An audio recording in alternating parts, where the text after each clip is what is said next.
everyone, thank you all so much for waiting for us. As you can see here on the screen, we got Necromaster and Tempos Jobin along with us as well. I'm Chapter 47, the voice in the sky right now that's just giving y'all a quick talking to. For those that are out there in Twitch land, thank you for stopping by for Quarantine League Season 2, Episode 4. We've got tons of exciting, hard-hitting Soul Calibur action on display for you today with, I believe, our largest bracket yet of 17 folks, it looks like. And we've got some killers in here as well, including Iowa's AXL's Rich Sticks. We've got Sly Tiger from Luminary. Got a loud-ass car driving by my house. And we also got, Faustian's Florida Man. That little guy's doing all right. But I'm just here to let y'all know you got commands here in the chat if you want to get yourself some stuff. There they are. I think I did it wrong. Let's try it one more time. Fat fingers. All right, perfect. Anything you want to learn, find out there. As we mentioned, we've donated all of our profits thus far for our merch to Mixed Funeral Fund. So tonight, if any players would like to donate their winnings to it, we will either match your donation or we will send you some Faustian merch, whatever you prefer. But no one needs to feel guilted into it. Keep your money, because the government is still fucking failing us in 2021. That's what they do. All right. I'm gonna pass it on over to the folks, and I'm gonna mute myself. I'll see y'all then. How are you doing, Jobin? It's been a long time. I'm excited. I'm really happy to be here. It's been a really, really long time, like you mentioned. Excited to see some games. The folks here at Faustian have been putting together a great league and event. And especially getting to work with Battle Lounge is a really awesome opportunity. And most importantly, I'm happy to be here with you. Oh, sick. Me? Just me? Okay. No, I appreciate it a lot.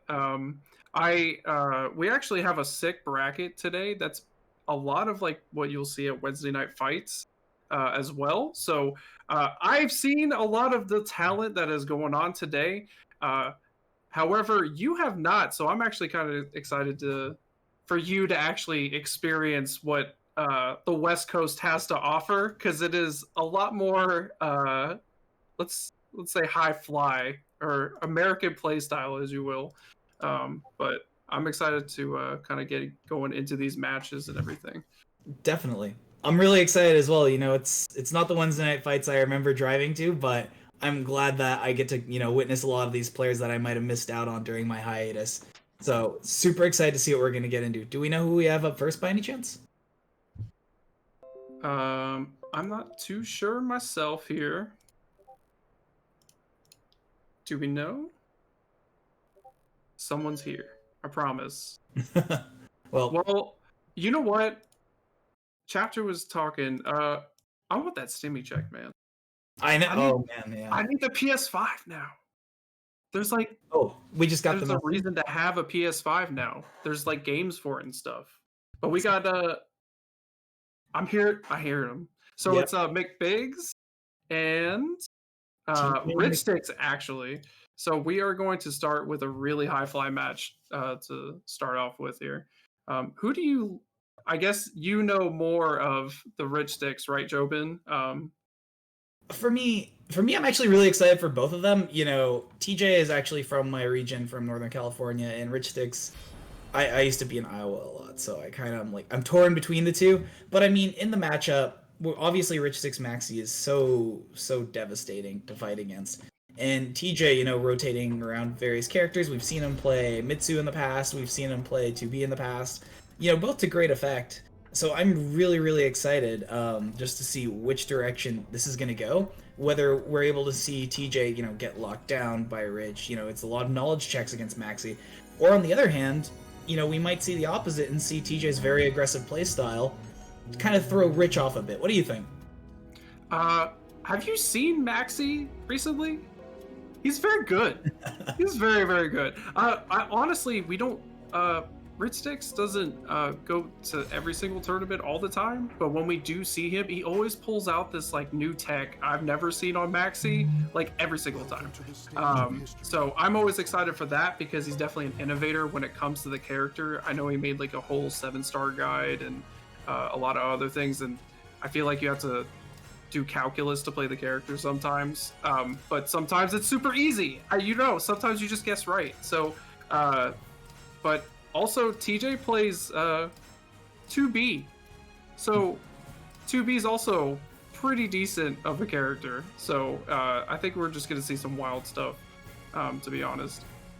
I think something I'm really excited to see as well is Richtix is so solid with his use of movement, spacing, as well as utilizing, Maxi's 2-2B, as well as tech ducks in various, very disrespectful situations. And he's one of the few players, I feel like, on Maxi who can consistently get into 7-star severance, within...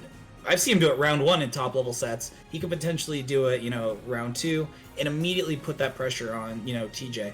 And having that 6A plus B able to, do the tech duck once you're powered up. I remember playing with Rich. We would always, joke around, like, once he was juiced in Soul Charge, just games of going back and forth with him screaming, "I'm the man." Right? Have you seen, I think the big meta about Maxi right now is that he has, like, on a lot of the enders, he has that, like, jump kick. He can actually cancel that now and go into totally different follow-ups, totally different mix-ups. He basically canceled the frames in a way. Which is not like a 3D thing, but Maxi gets to do it, I guess. But 2B also kind of doesn't like to play normal 3D games, so I think Maxi has a lot more to do on offense, which is really nice.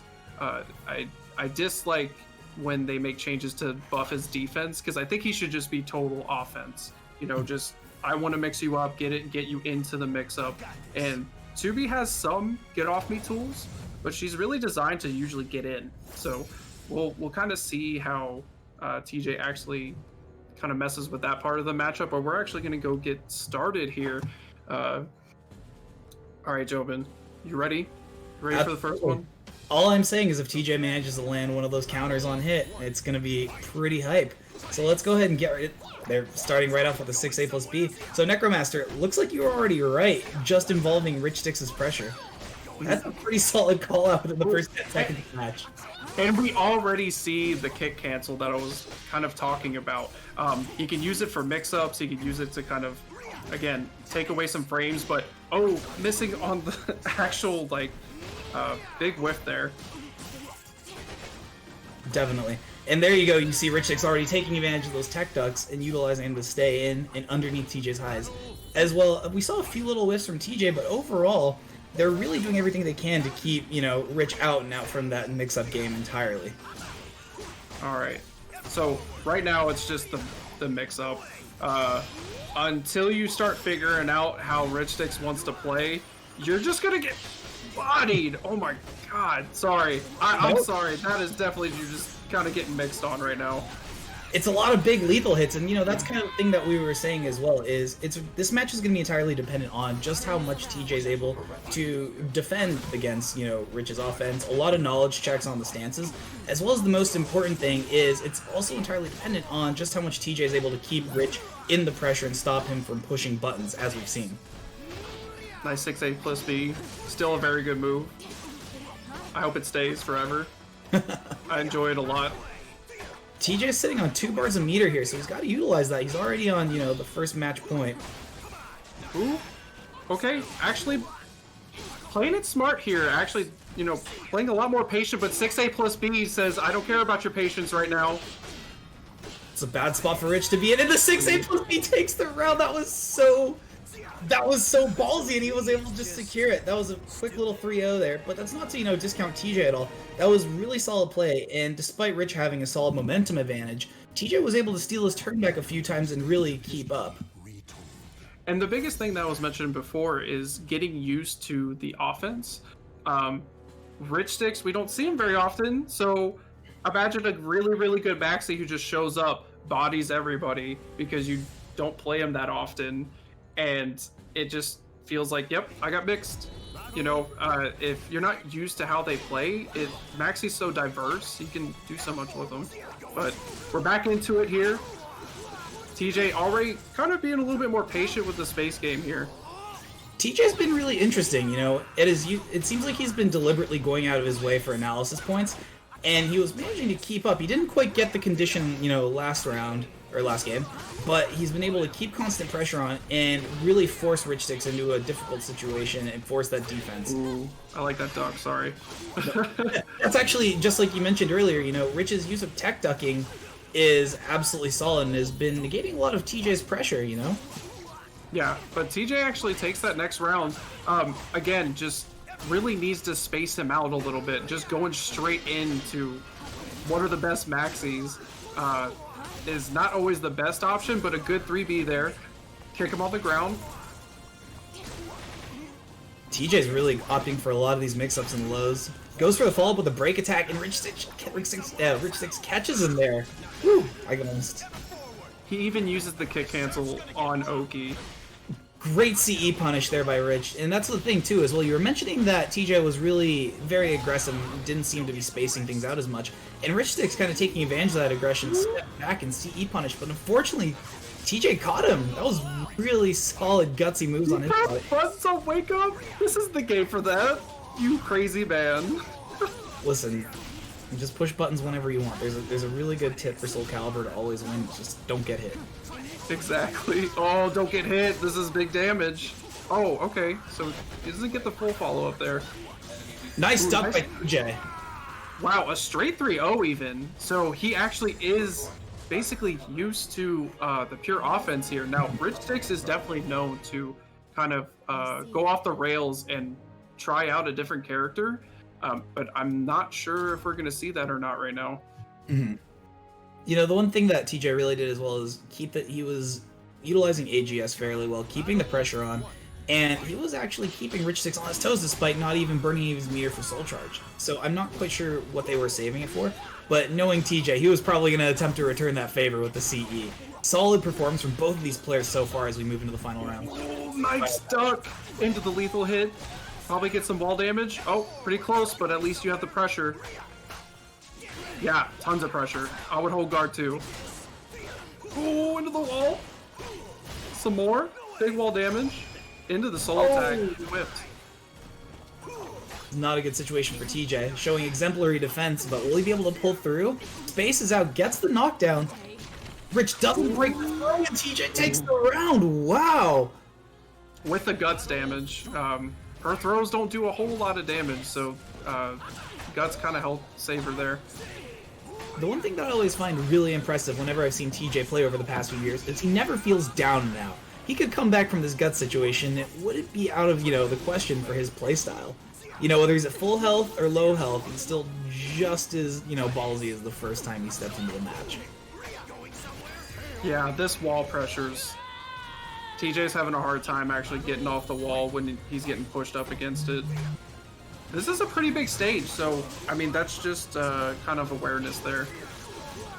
Rich getting caught by the launcher on run-in as well. TJ's making sure to look out for as many opportunities to interrupt that stance pressure as possible. Even with the solid spacing, lows, and going out of his way to stop Rich from getting, any... And a perfect, too. Perfect. Sitting on 2.6 a meter. TJ's actually feeling himself right now. We might actually see somewhat of an upset here. I wouldn't say it's an upset. Both of these players are very good in their own right, And especially as we kind of come into this, Rich Sticks is known for his adaptation. It'd be very exciting to see him run through this, and if he does, get, sent to lose by any means, it's not unheard of for him to make the run back. I can't believe that the reversal edge actually comboed into something. I was just very surprised. That's a big soul charge from TJ, and solid response by Rich Sticks. Attempting to get some of that spacing, goes for the 6A plus B follow-up. Ooh, this is one hit away from both these characters. TJ has to be mindful. Actually tried to challenge the frames right at the end, and TJ actually takes it over Rich Sticks 2-1. That was solid. That was solid performance by TJ and Rich, and I mean, that was interesting. We didn't quite get to see as much of the stance mix-ups and pressure from Rich as we were expecting, but we did see him consistently maintaining momentum. How did you feel about TJ's performance? TJ did really well. I liked how he flowed in some of the, 4-4A, I believe, is the move where she kind of backsteps and you can either hold it or just kind of go in, but that little backstep, Maxi actually kind of gets punished pretty hard if you can find a way to backstep out of some pressure. There are key moments that he definitely did, but there was setup strings that he totally just like would duck at the right time. He would sidestep at the right time. TJ definitely knew the matchup, and once he got the flow, he got a 3-0, and then it was kind of his game for the rest of the time. So he actually handled it really well. Definitely. And something as well kind of to pick up on was TJ's use of spacing out and really fishing for those lows and mixing things up with that guard break. Worked out for him in spades. Rich didn't quite get hit by the mix-up whatsoever, but it definitely did space out like how much he was willing to apply that pressure post move. And, especially when we're so used to seeing him apply pressure via the stances, TJ did a really, really solid job of utilizing that 4-4 and stepping back, like you said, in an attempt to catch it. We only saw it really work against him when Rich caught him with his 4-4B in response, which, that's that one really long-reaching, nunchuck hit. Almost like that rope stretches a little bit too much, but it was really great match between both of those players and a solid way to kick off the night. Yeah, so I'm not really sure who we have next. I think we're trying to figure out some things. I'm actually going to take a look at the bracket really quick. So we actually had Zendo Crescendo fighting the one and only John Nitty earlier, and Nitty actually advanced there and is going to face Zed. And then we actually had Florida Man beating Anime Freak, so he's actually going to face TJ now. And then we also have Mathlete taking it over Mr. Toby earlier. Mathlete actually being a great Hilda player, so I'm glad maybe we'll see some Hilda a little bit later. But we still have some people who haven't even started playing yet, so maybe we'll check out some of those here in a bit. Awesome. I'm always excited to see a good Hilda player, That's a character that I really got to see a lot of back when I was still being able to attend locals, pre-coronavirus, was getting to see Signia pull out that Hilda in person a few times. And it's always inspiring, Hilda players, I remember getting the opportunity to play with Fuko when, Hilda first dropped, and them really, showing what that character could do. And seeing the evolution attack with the various charge setups, and especially, like, how nasty their mix can get. You don't realize how bad it is until you're on the receiving end of it. She actually got a lot of development, especially I think the last Evo Japan we had, there was one in top 8. I can't, the name escapes me right now, but ever since then, I noticed a lot more players like actually really trying the character, or maybe just everyone's developed. And at this point, I mean, we've had almost a year online. We're getting close to it. I know that sounds scary, but legit. Hopefully we'll get closer and closer to offline, but it's been so long now. People have kind of shown up, and a lot has progressed. And I think the overall, bottom to ceiling is way smaller than it was when we kind of started with Corona. So I'm kind of interested to see online brackets, offline brackets here soon. So I don't know. Yeah, that's kind of the progression I've seen ever since I've been really paying attention to the online stuff.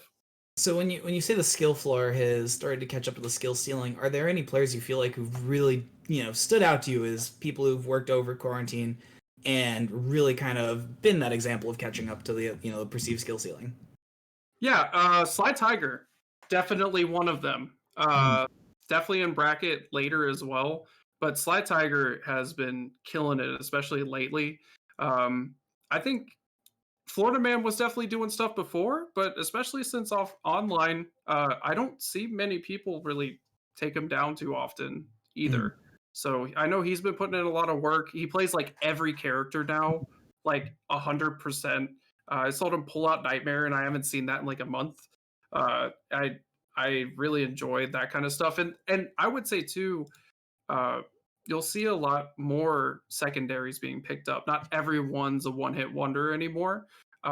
Definitely the people who have stuck with it, they are very, very creative. Like Astaroth players are normally that's who they play, and a few others basically. But a lot of people have dabbled into something else. But you have other people like I said, with Florida Man, you just learn every character.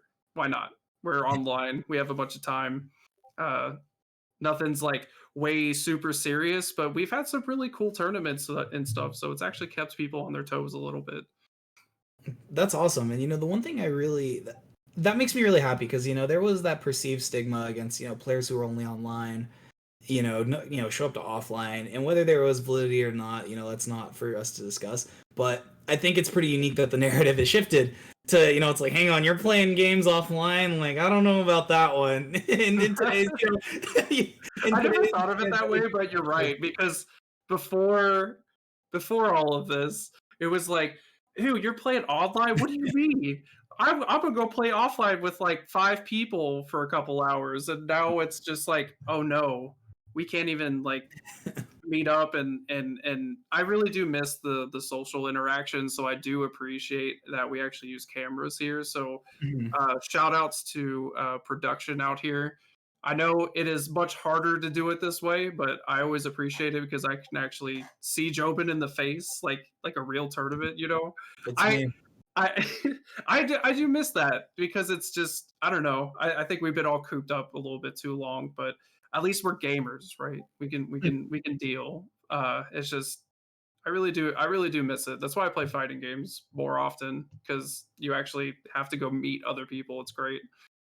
Yeah, I think that's something also important too, especially for the Soul Calibur scene, which is incredibly inclusive offline. They're so welcoming. It's truly unfortunate that we're in the situation that we're in with the pandemic. We're not able to go to tournaments. We're not able to go to our locals. And getting to see the communities that have kind of formed online, like stay together, is really inspiring. And kind of taking that opportunity and moving it into things like this, where now, Faustian and Battle Lounge are putting together opportunities like this, is really awesome. So, we wanted to shout them out again. And if you guys want to support the event, I believe the command is !Maturino, and you guys can go ahead and directly support them as well. And thank you for Parsec.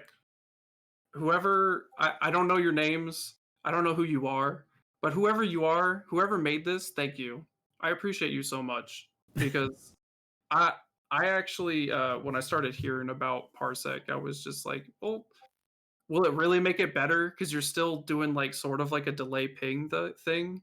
I'm not the expert here to explain to anybody, so I'm not even gonna try. But I'm really glad that it gives us that opportunity to actually play online and actually play each other at a reasonable pace. That makes it at least feel like we're normal here. So I always appreciate it. That's why I'm here, and at least always checking out tournaments and stuff. And I really like all the effort that's being put in. I can always tell, because I know nobody in the stream world sees it, but behind all of this, there's a lot going on. There's like a few people actually running everything. And sometimes one person does all of it. So shout outs to the one singleton people who literally run all of this, like crazy people. I don't know, just shout outs to everybody. I think that's a really solid way of looking at it, and especially shout out to this team. By any chance, do we know who our next match on stream is? Let's see, waiting for the little voice to pop in here.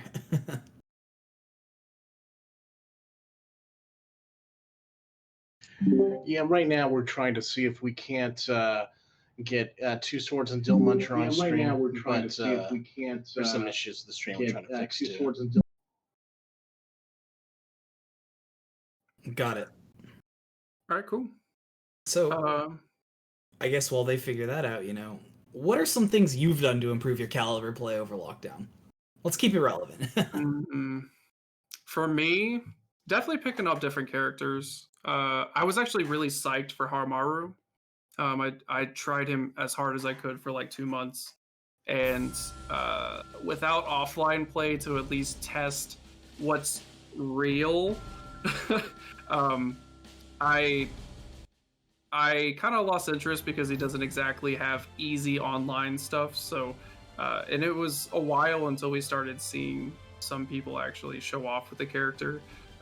Because as much as I'd like to credit myself of trying to be creative and stuff like that, with this game, I don't come up with the best options or whatever. I come up with like little side stuff, or my whole theory is way more about play style than it is like, oh, I'm gonna lab this combo and every move I could possibly do in the combo. Like I don't try to do that. I try to do everything by feel. So I noticed that I did like characters like Hamaru that just feel intuitive. I thought Cassandra was that way. I think Wong is that way actually. For how quote unquote difficult he is, like when you first initially were checking him out. Now that we've kind of figured out some things like as a community, he was way easier to kind of figure out like exactly how to play him a little bit. And I love the neutral, and I'm a big Young Sung person, and that's what I got. So I like Wong too. No, not downplaying here, but all I need is his sword and the kicky boy. That's all I need in my life. I just needed some kicks in my life. So I use 4K a lot. It's a good move. That's where I'm at. I mean, that's pretty interesting to hear. You know, I really, well, I guess before we move on, you know, if you need more kicks in your life, I'm sure they're always available to play. They're only located on the East Coast. Outside of that, though, you know, in terms of creativity and playstyle, I think Hamaru really does allow you to really go through things. We've seen Florida Man utilize him through, you know, significant movement as a player, spacing, and capitalizing on really insane whiff punishes. The thing that's crazy for me, you know, you mentioned coming back and for me seeing like Wong out, and the community's like mass mobilized effort to really figure out I would say objectively one of the more, I'll go on and say, for me personally, I believe that they're the most technical character in the game, because they're the only one not only with resource management, a separate meter, multiple auras. You're dealing with the same things like as well as Axe Stance, but for auras, you're having to deal with, you know, a talisman counter. You're having to deal with life management as well, and then you're having to deal with specialized lethal hits based off that number of talismans amongst many other factors. And the thing is now the responsibility comes with you across rounds as well. You're not just able to say, you know, I'll blow all my talismans, screw it, you know, next round it'll be great, right? Well, actually now there's a punishment moving into there. You have to think a little bit more carefully as you move forward, just, you know, throwing out things, special moves left and right, or really trying to utilize that. And especially as mechanics for reobtaining the talismans is so unique in how they gave it to him, that hearing the community really mobilize makes me super happy to figure out such an interesting character. Yeah, I really enjoy him. For how much everyone like kind of looked at his frame data and they were just like, but he has no plus frames. How am I supposed to play this character? And I'm just like, you can play this game without plus frames. You know that, right? Like you can, like look at this man's range. He's got sick range, like on a lot of moves that, like for a character that feels like he could deal with everything up close, he has a way to actually get in. He has a way to, like, I don't think he necessarily has something that he named the list of things he doesn't have is probably way shorter than stuff that he does have. So he just doesn't have absurd buttons to rely on 24/7. Like he doesn't have 3 buttons that you use and you're like, okay, this is the character. Like that's the sauce, you know, that's all you got. And it's interesting because it's like you said, you know, he has so many unique moves to use in very oddly specific situations. It's awesome to see. Oh, speaking of which, awesome to see. Looks like we have a canon matchup here, and so this is going to be Two Swords and who is it again? Dill Muncher.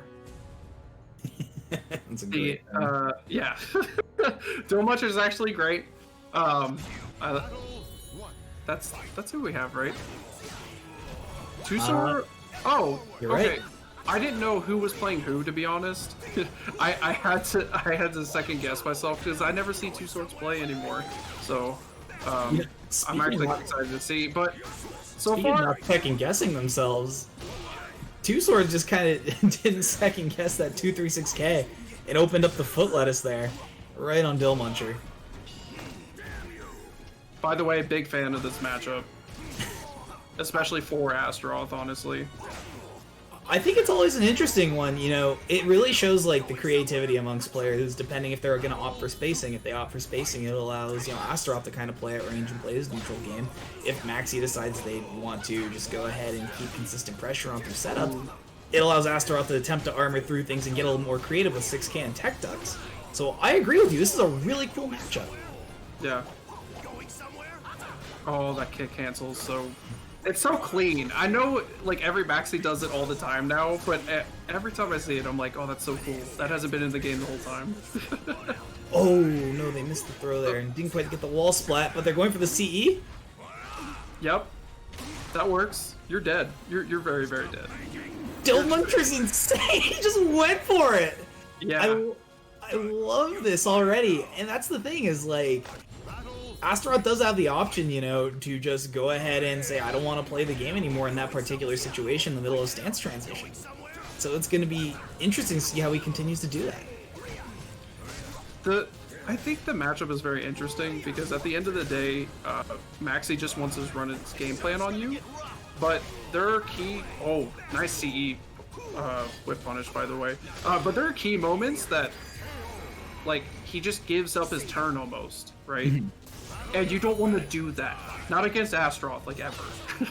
You do not want to give him a turn. So if he doesn't get a turn, you know, Two Swords is actually just running on him. But the moment Dillmuncher gets a couple turns, like, he's back in the game, so. Dillmuncher's been really solid at consistently ducking that string as well. He hasn't quite gotten the opportunity to punish it, but I can see the makings of a really gross punish if Two Swords continues to push that. But, you know, Two Swords takes the first one. Dillmuncher, I guess, going to character select. Doesn't like the matchup as much as they thought he did. It's interesting to see, you know, Two Swords on the Maxi too. Last time I saw him play was honestly like Frosty Faustings, and he plays Yoshi as well. So that's what I was expecting. So I kind of like seeing this too. I'm very excited to see Geralt played in general. I don't know if you know, but like Geralt's kind of like my comfort character if I'm ever having like a bad day or I just want to like mess around. Like I just pick Geralt and just do as much goofy stuff as possible. And so I'm really excited. This is an interesting matchup that, you know, we're already seeing that Dillmuncher has knowledge of strings if he's going to be getting consistent Yurdens off of Two Swords.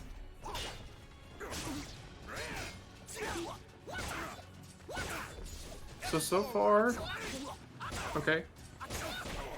Also allows him to play defense a little bit better. I noticed in the last match really, as Astaroth, he couldn't exactly interrupt him, kind of like with a nice GI. But he's actually doing way better on defense right now. Definitely. And that's kind of what we saw as well. We were looking for if Dillmuncher was going to be able to look out for those strings. I would have gotten hit. Would you have gotten hit with the Yurden there? Because I would have gotten hit. But Two Swords delayed. Yeah, I get hit by that Yurden way too much. And that move hurts. That move really hurts. Oh, look at this movement by Dillmuncher as well. And they're really using that 6XA to attempt to mix things up with the K. They burnt the meter there for the pocket sand. And overall, Two Swords is just going absolutely wild and testing Dillmuncher's defense. I love this cancel. You can use it on Oki, you can use it as mix-up. It's actually really, really good for Maxi's game plan. Okay. Oh! The classic. Dillmuncher's defense was so solid and he thought he had it, but Two Swords using Old Reliable there to catch him from behind, man. That's... Nice jump over the 1B. Dude, Two Swords is just as wild on Maxi as he is on Yoshi, and that makes me so happy to see. Yeah. I like how he actually tried to do like a nice meaty after the cancel there. Interesting what he's actually trying to do here, but Dillmuncher's actually kind of coming back a little bit. Oh yeah. It catches him with the back turn guard break. This is gonna kill potentially. No, not quite. He didn't have the lethal hit yet for the third sign, and Two Swords takes it. He caught him pressing buttons so many times, either trying to step or trying to press buttons. He was being patient early on, but then he was getting a little bit more hesitant as kind of the nerfs start kicking in, right? Because you're down like another 2 rounds, you have to win this match and another one, and you're like, oh no, I need to do something. And you just kept getting caught. But that was sick. I like that play. That was very calculated through the whole way. I think the thing that I was most excited about to see as well was Two Swords was just so unrelenting in the fact that even though he was consistently being punished for some of those strings, the fact that he was willing to challenge Dillmuncher, you know, and say, you know what, you're gonna duck this anyways, but I'm gonna do it anyway, so let's see how you react to it, and capitalizing off of the immediate lack of punishment in the first game. Although it, you know, worked against him later on against Geralt, the fact he was committing and just repeatedly, you know, throwing himself at the rocks and seeing what stick really paid out for him, especially with the consistent, you know, back-turned with the back-turned guard break as well. Yeah, there's a reason I called it the classic, because ever since you saw it on Twitter like a year ago when Heaven's Guard was pretty good, you just did it all the time, and it there's something in this game that basically GIs, if you were to imagine it as almost like a defensive hitbox in some way, or hurtbox, I'm sorry, that it's like your whole body. It's not really just the little green piece, it's like your whole body. So like when someone hits you, as long as the property is correct, like if it's an auto GI, it does verticals or something, it will GI you. So it always looks funny, but Maxi almost looks like he's designed for that, because he has that back turn B plus K, I believe, where it's just that big guard break hit and his huge counter hit damage. Like it's just really good. So I don't know. I've just seen it a lot, so I don't mean to downplay it. It's always really sick, but he did it twice, like in a row. So I was like, that's what I mean. It's always very cool to see, and obviously, you know, we could go on about Two Swords and a solid play, but one thing I really want to call attention to with Dillmuncher that made me, you know, in my viewing experience here, and something that we missed right at the start of the round, is he was attempting to match just how gutsy Two Swords was. He actually started that round out with an armored move, and going right into 6-6A to attempt to catch him. He took the hit, and right out of the gate in that first round on Geralt actually got, you know, got the counter hit, which I was a little bit curious, like, let's see, is Two Swords going to continue to how gutsy he is, or is he going to kind of take a step back and be aware of, I got to be careful of these Yrden's, I got to be careful of the Ken, and all of that magic and whatnot. But looks like, as we saw, he was already ready. The one time we saw the Yrden come out, he was prepared for it. Right. He never did it again. I mean, you get punished once and then feel like you can never do it again. I've you know, we've all been there. We've all been there. You just think, oh, I'm never gonna do this button because he's totally gonna see it coming. But I don't know. Yrden's such a strong tool. I would assume in the Maxi matchup that has to be some part of the reason he switched to Geralt. Maybe get better defense, or I know I've played Dillmuncher like online a few times. He normally plays Geralt, so I think that's more of his main. And then he tried out Astroth potentially, or he knows both. I don't know. That was just a solid play by Two Swords. He just kind of had it going, and he just didn't stop. That's awesome. And I think the one thing I'm really excited too is kind of as we saw that very like gutsy playstyle from Two Swords, and you know, honestly, like Dillmuncher had the solid reads for the Ducks and doing the best he could there to keep up, which was very impressive. Moving into this next match between, I believe we're seeing it's Zed versus John Nitty. What do you think about these two players coming into the match? All right. You said Nitty and Zed? I'm sorry. Correct. Gotcha. Yeah, so definitely have seen them play a decent amount of times. Overall, with Zed actually is a great X main, and John Nitty is the quintessential Zaz player that just presses buttons. And the problem is when you do that against X, you get auto GI'd to death. And I mean literally to death, because they do a ton of damage. They really do. And when you're only trying to like do stuff like 3A, like you just almost don't want to throw out that option like 100% of the time against her, because if you just get auto GI'd, you're in bad shape. So really any character that can just kind of stop this constant pressure that Zed or Zasalamel has, you kind of just can't run the regular game. You have to all of a sudden say, all right, let me slow it down, let me do this, let me do that, so you get in more into the tech trap situations. But Zed is fantastic at defense, so we'll kind of see a lot of that here, I think.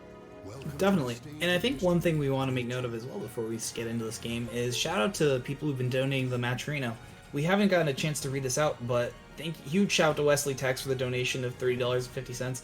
And huge shout out to Marginal for the donation of $3.50 with the additional description, Maxi demands a contribution. So thank you guys, and thank you everyone so far who's donated to the Matcherino. Don't forget you can put !Matcherino and hop in there yourself. Definitely can. We actually already have a sick pot already. Did you already check that out? For the current Matcherino we just checked, I believe we're sitting at $67.50 unless you just donated to it and that's why you're giggling. Oh no, I think I may be looking at the wrong thing. Never mind. Ignore me. Just fade off into the bush behind me. Just back away. Quick, somebody donated $1.50 for the meme. All right. Oh, actually going to Geralt. I actually kind of like this option as well. I don't know if it's a better matchup necessarily, but it's kind of the same core concept that I was mentioning earlier with the auto GIs. So you kind of have Yurden to kind of just stop the normal aggro game plan. So I think the one thing that we're going to see a lot as well with this is Nitty, you know, apart from the pressure strings that he'll set up with his, you know, overall range, maybe not range advantage, but the range that he's going to go and attempt to establish, we might see Zed actually attempt to counteract that and challenge it with Ard. Oh my, or you could just die to a big attack combo. I'm so sorry. That was very good. You got hit with a 3A, I guess. Yep. Oh no! Right. That attempt to Ari, but gets caught by the curse there. He actually uses the C4. Okay, does the hold there. Oh, doesn't get the duck. Gets hit by it instead. 6BB. Oh, nice low. 2K ducks the hive there. You know, it's interesting you were speaking about Zed's defense, because we're really starting to see that in action here. He blocked a healthy amount of Nitty's defense, but looks like Nitty stepped there and got the launch. Well, especially with this map, just because of that wall. The thing is, people always talk about Zoslomel's, you know, potential at the ring edge, like this. Just like that? Yeah. But they also don't talk about his sick wall game, like to follow that up. And even though his throw does not actually put people into the wall anymore, and it doesn't ring out anymore, so you don't have to guess on the throw, you're welcome. But like right here, he's actually fine. He's okay with being in this situation. Like, sit at the ring edge, that's fine. Ooh, great CE punish there. Has the potential to kill too. Let's see, is it gonna kill? And it does! You know, my favorite thing about this map is when it comes to wall hits, it's just 3 strikes and you're pretty much out. It's insane. Because especially with Zos and the amount of, you know, potential ring out that he has, albeit, you know, they did tune his reverse ring out potential, it's still a really scary situation to be in, especially if you're cursed and with the risk of running that lethal hit. And the same can be said about Geralt as well. He has some pretty nasty multi-hit wall combos. Nice tech. Okay. Sorry. Yeah, no, you're good. like Zed's in trouble right there. Anytime you're near the throw actually beats up the CE. High still win.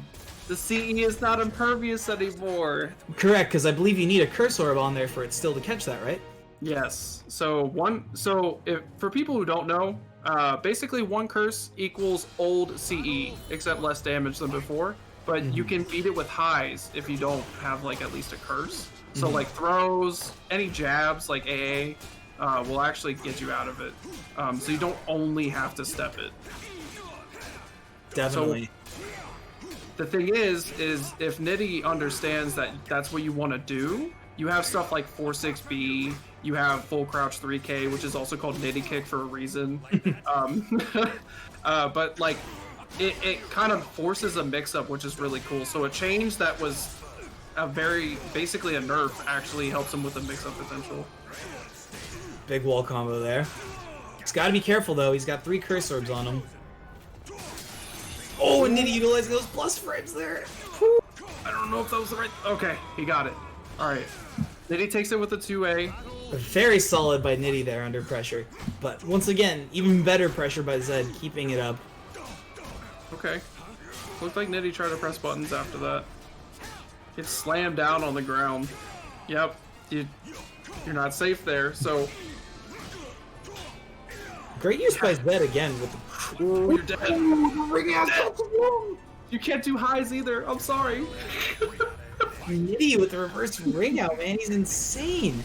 And Yeah. the one thing that's been doing so well is kind of baiting out that GA or the GI to kind of catch it. But still, man, all that work for Nitty to just yeet him right out is... It's always refreshing to see the Zos reverse ring out.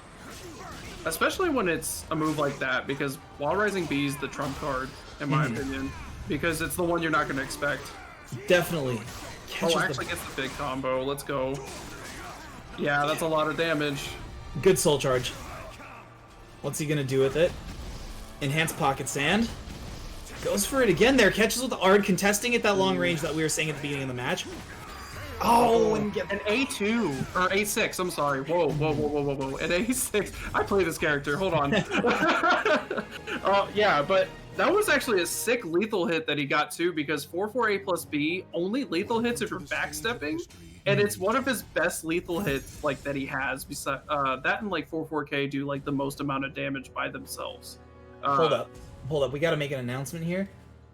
Huge shout out for Keeper for putting the pot at $69.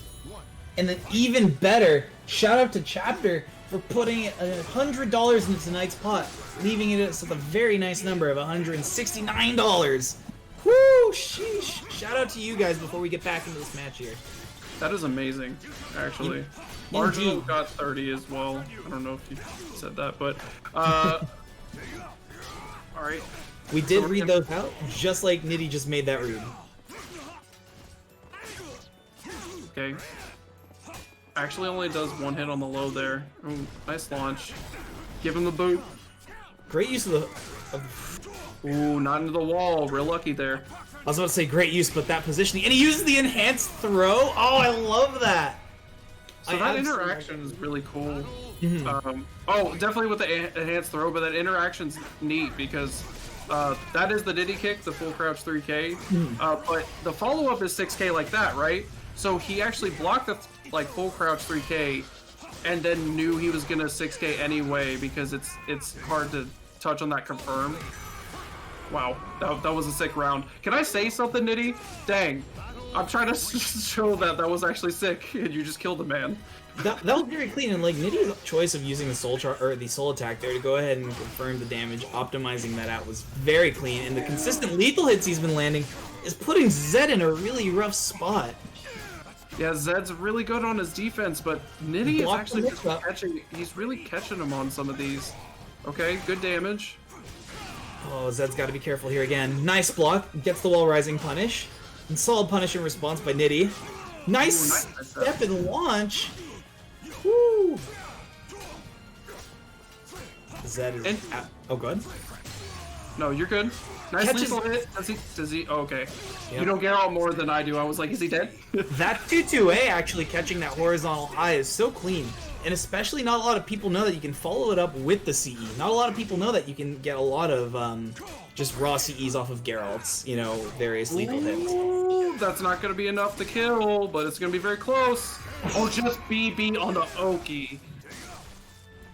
Man, dude, that was intense.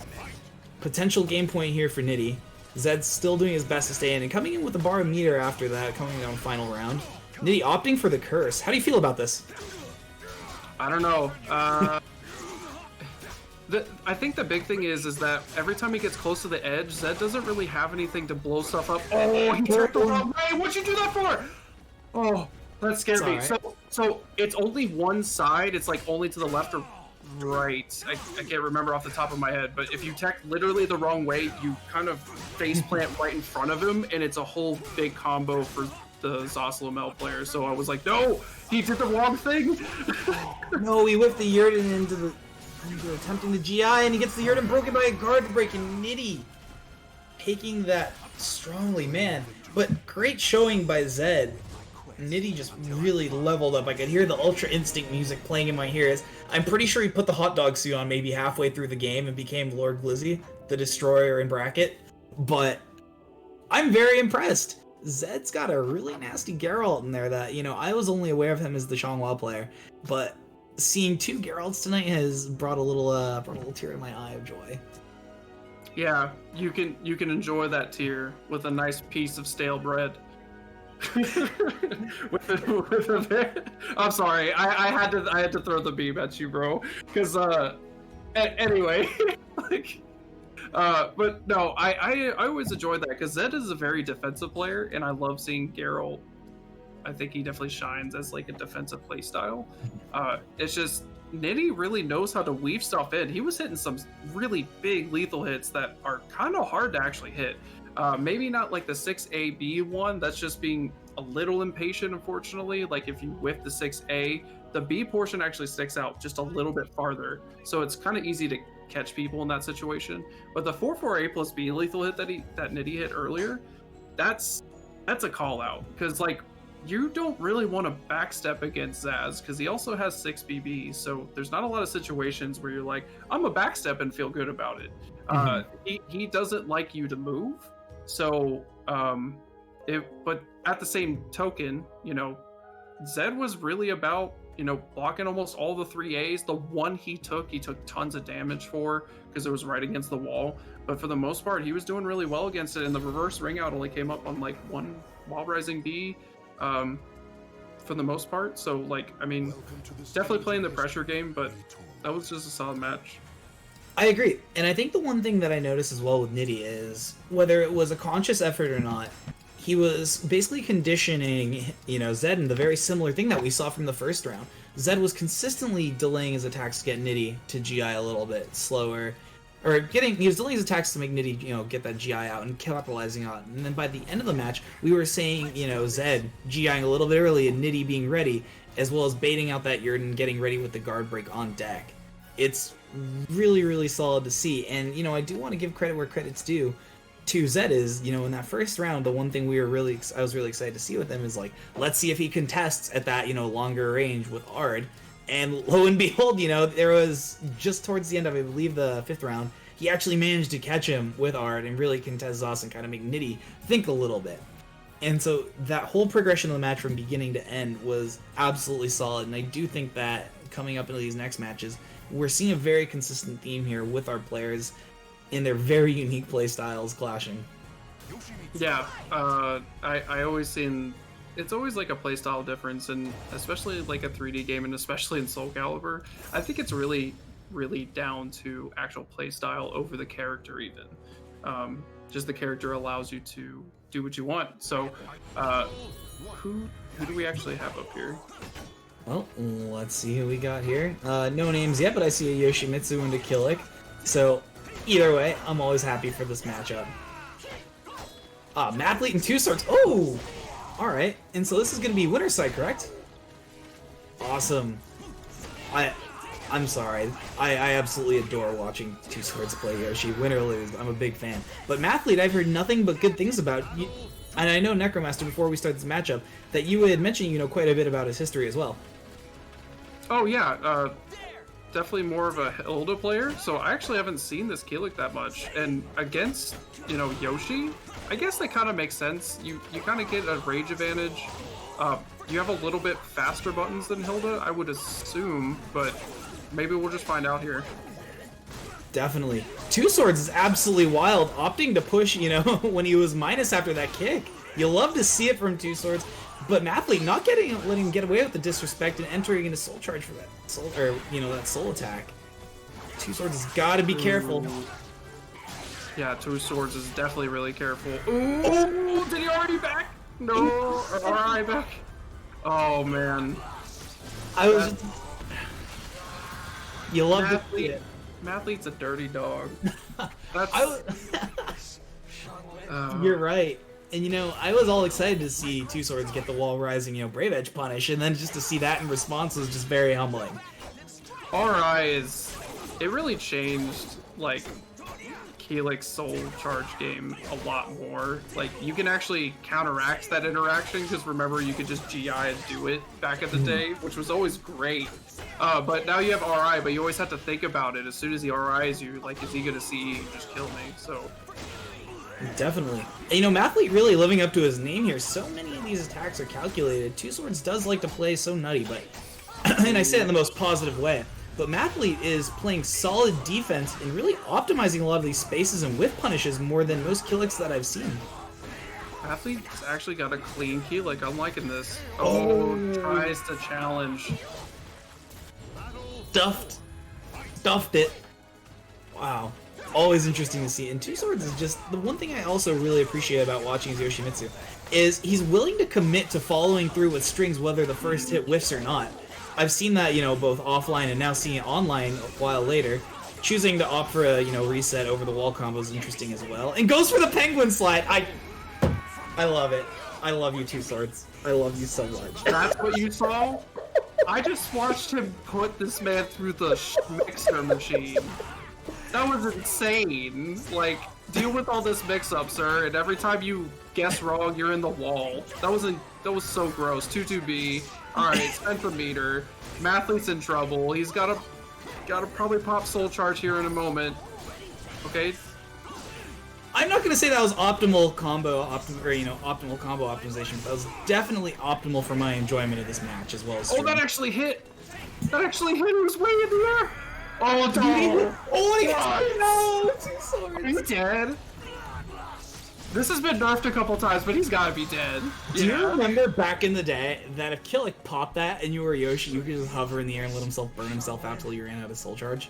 Oh my god. And now you can forcefully, get out of it and heal, So, at least you're not just gonna sit there and die, which is terrible.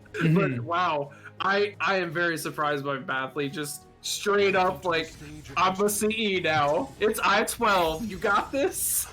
Yeah, absolutely, man.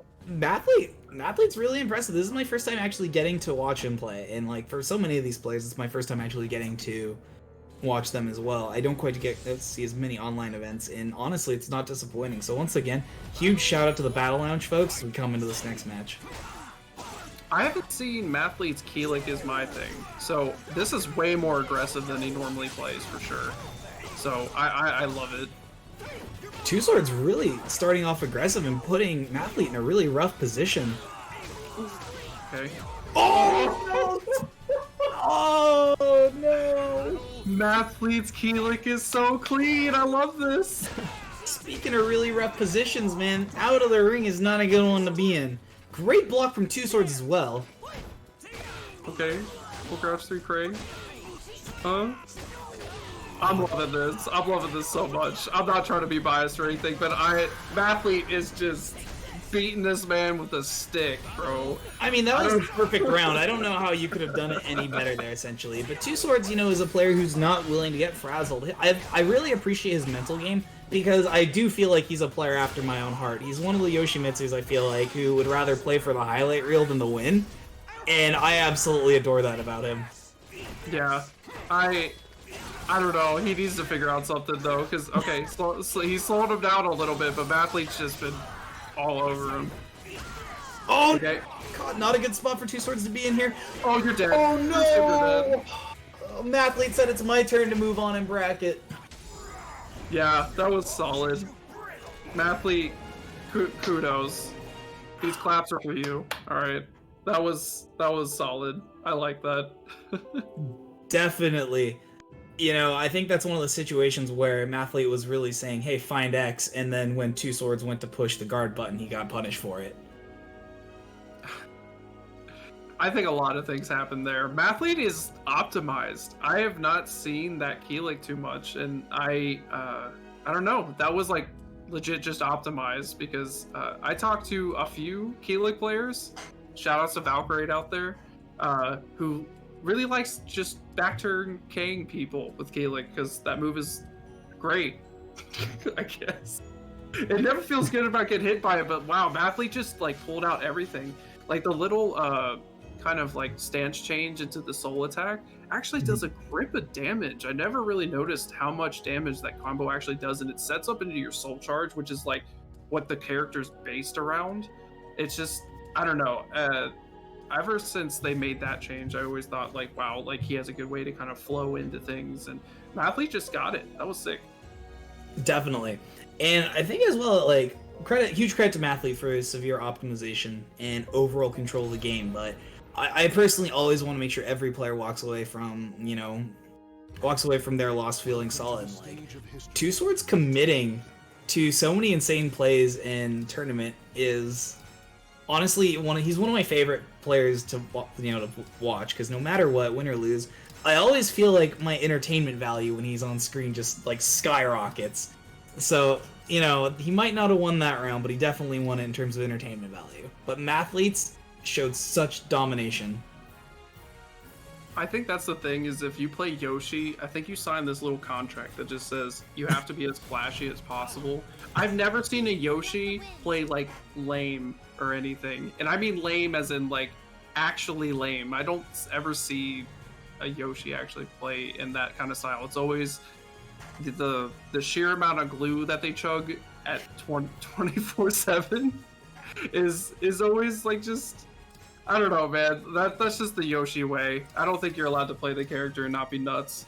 That is an interesting point you bring up, because back in the past, before this next match, there was, at Wednesday Night Fights when it was still offline, we always saw matches between Ben with V's, one of the solid, like, nutty Yoshis. Insignia is actually an incredibly technical player who would play that, very solid, less nutty Yoshi, and I think it is possible.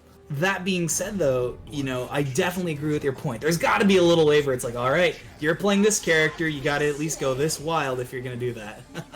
So we actually have Sly Tiger and Yoshimitsu 6, so we got another Yoshi on screen. So if you really like the gameplay, and you can always tell, I think it's cool, you can see how dynamic the character is, because every player literally plays him differently.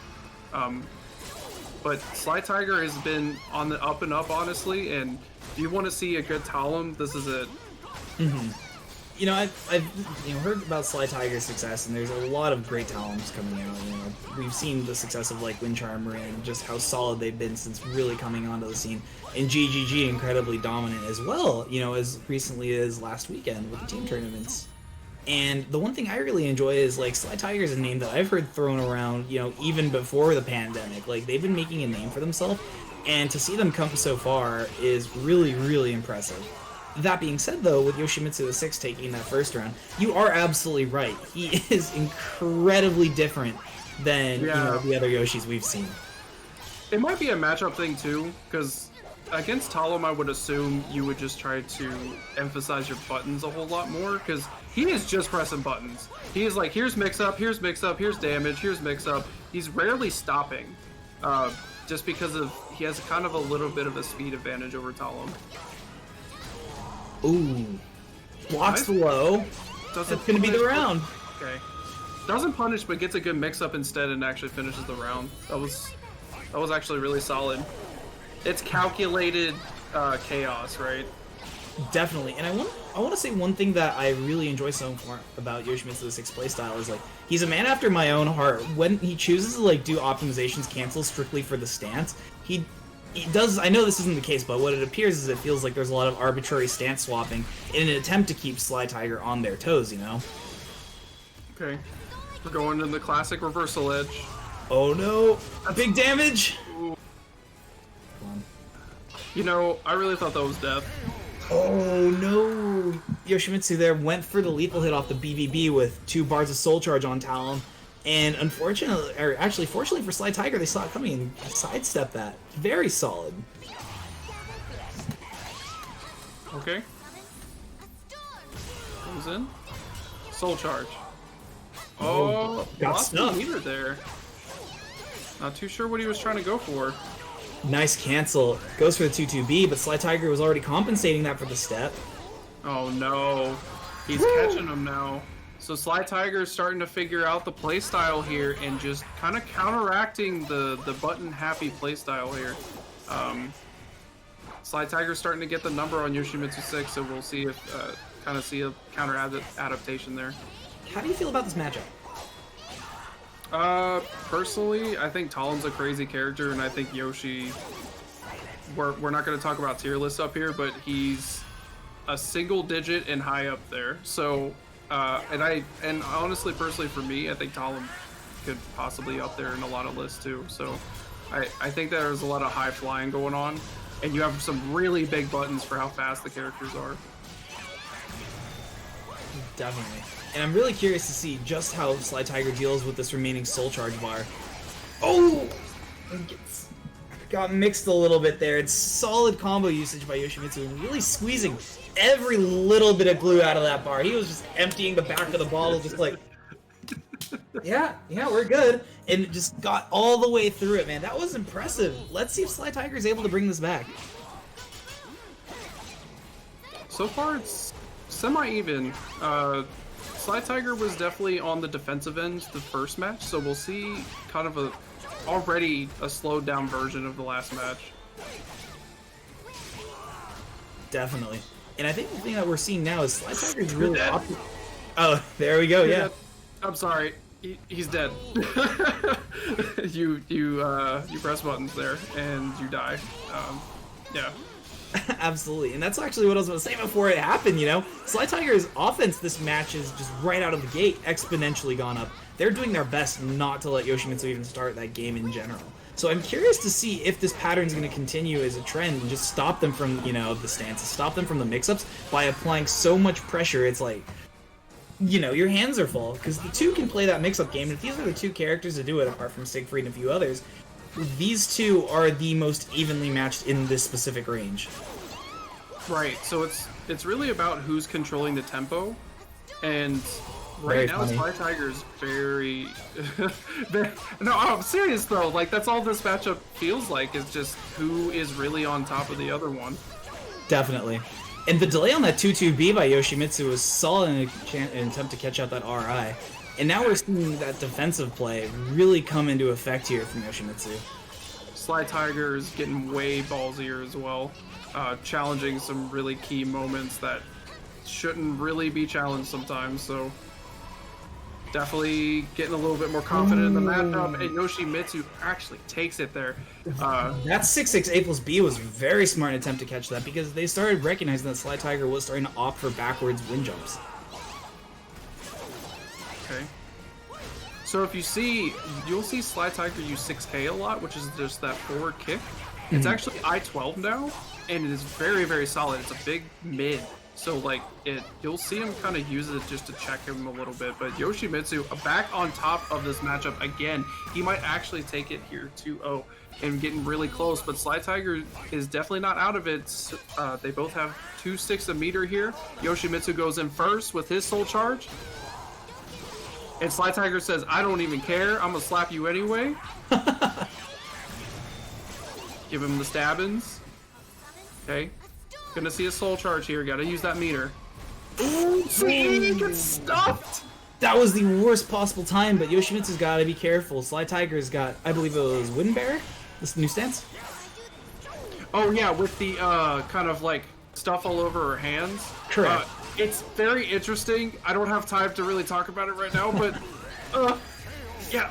Okay. Never time to talk about it now. I'm sorry, Sly Tiger actually came back with it, got it on the 1-1. It's hard to talk about because there's literally like 3 pages of changes that she got in the last patch that we had, or the patch right before, the Wong patch basically. And it gives her a lot of things. So it's like small amount of heals on stuff. She actually gets it like automatically in like guts or something. That if I had like an essay in front of me, I would just read it because that's essentially the changes. But ever since then, every time I see it, it's not something that's super game changing. I think at the end of the day, stuff like when, like I mentioned, with her 6K being buffed into like an I-12, that has been the biggest game changer she's had. And stuff like that, they buffed like 2-2A a long time ago, where you can actually use it in good pressure situations. It's she just keeps getting buffed, and like she's a terror, man. She really is. I think we're definitely seeing that as well with so much of this pressure. And the one thing that Yoshimitsu's has been consistently doing is landing those 2-2Ks. They've gotten the consistent hit on it, landing the counter as well as the 3AA follow-up. And the adaptation from them is pretty unique, because as we saw, they're not going quite as nutty. They're starting to go for a little bit more spacing and opting for a bit more punishes. That 4KB is so devastating in this matchup from Yoshi.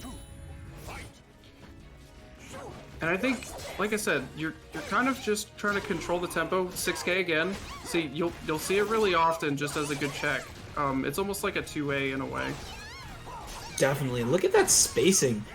And that empty cancel as well into wall crouching is kind of what I was telling you about just a lot of the arbitrary repositioning through, I mean, to a non-Yoshi player, it might seem like, oh, they're just doing their thing into the mix-up. But that's like, they're manually not even going into the stance. They're going into just like, I'm going to optimize for this and go into the cancel.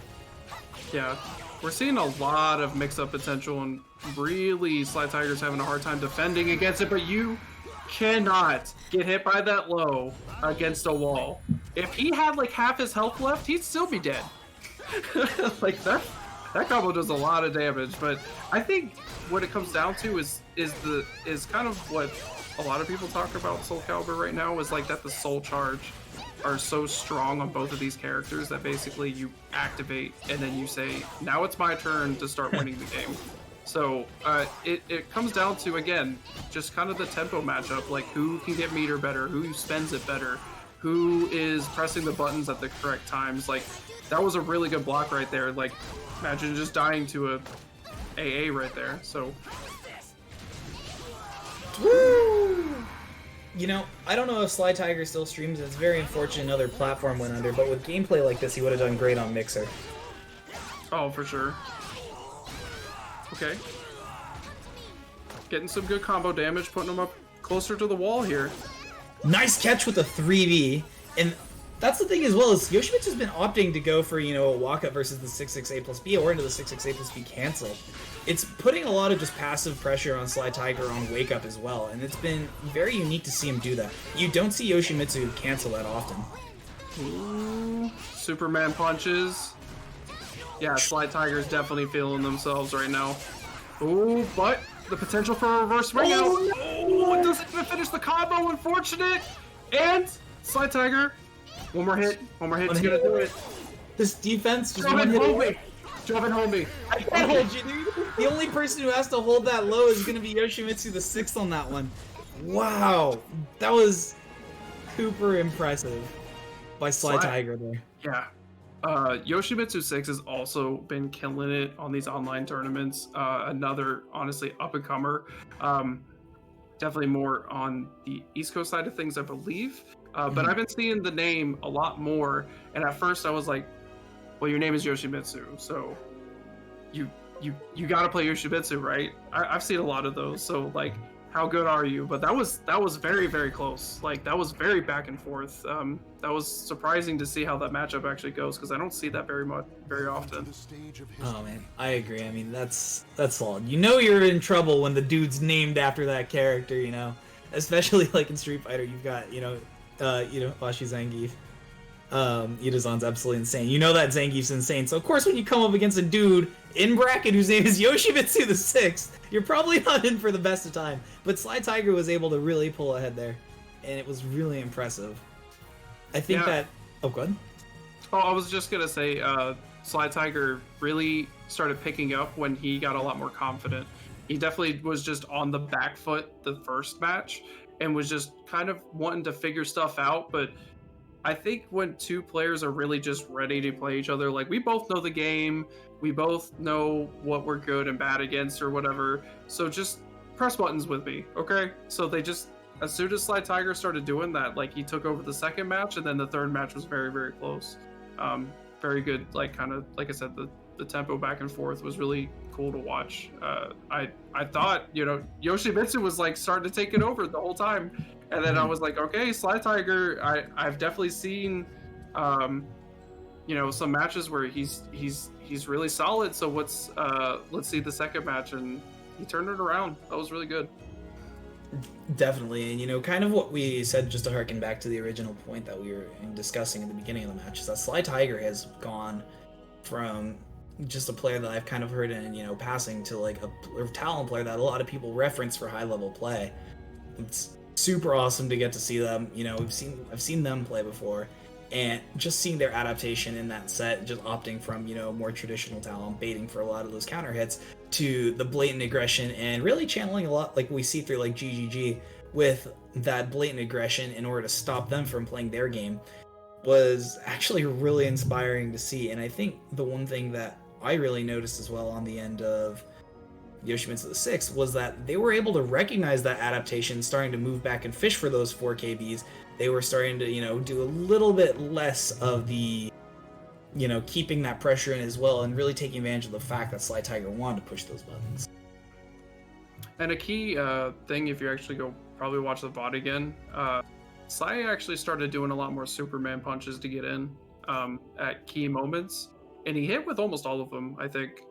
It's a move that you brought up GGG. He's from Cleveland and I'm in Ohio. We played each other at least a couple times online, but we're waiting for offline. We're waiting. But he loves that move.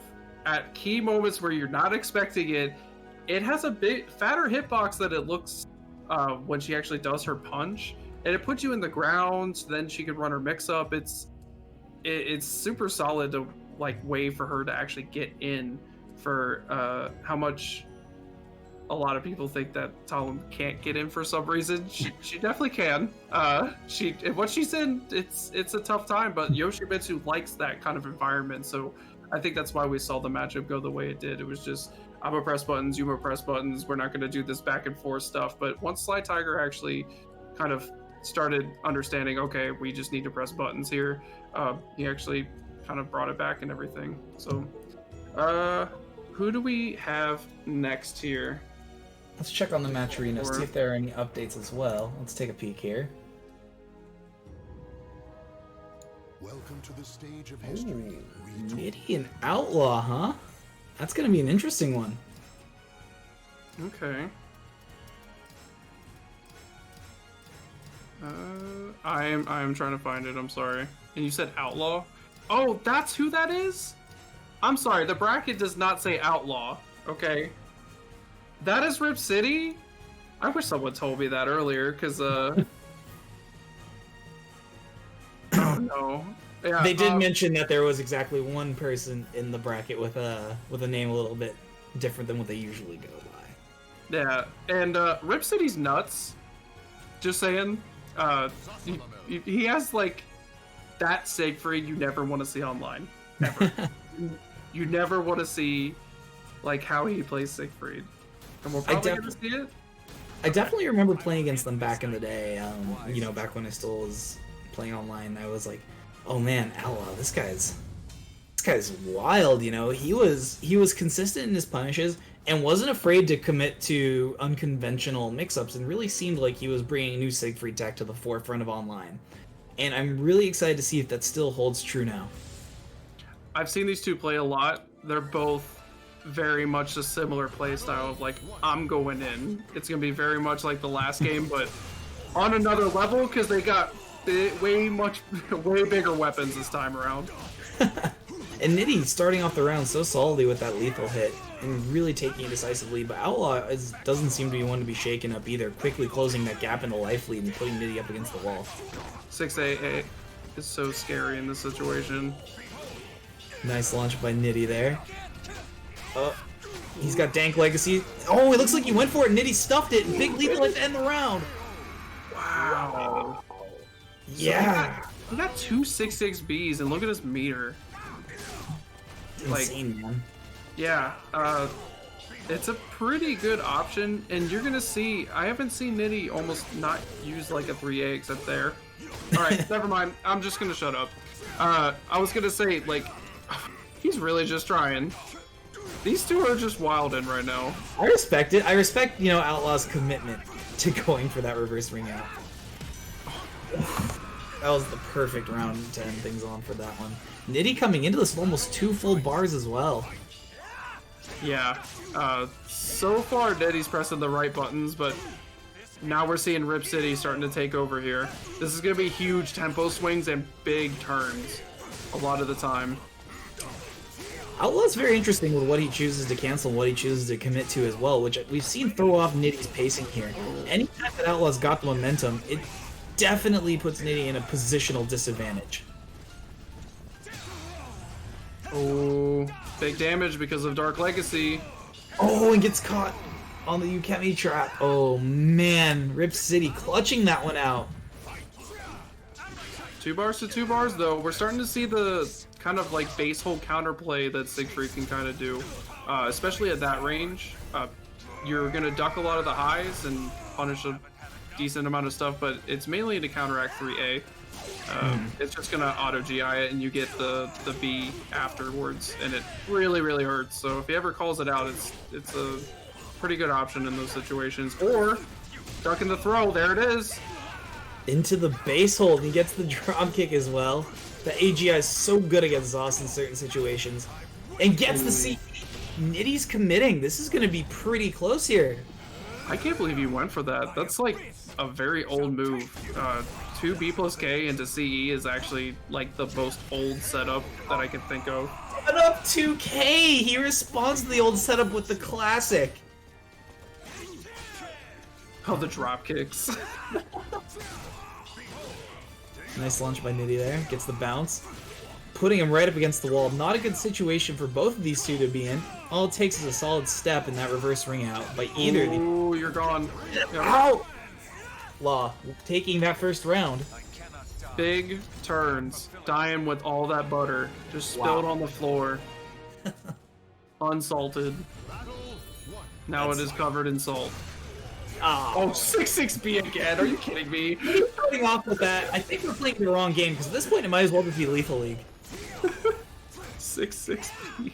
To start off the match. This is definitely... This is what I mean. Like, they're both just the wild men of the West over here. Okay, ducking the 6AA.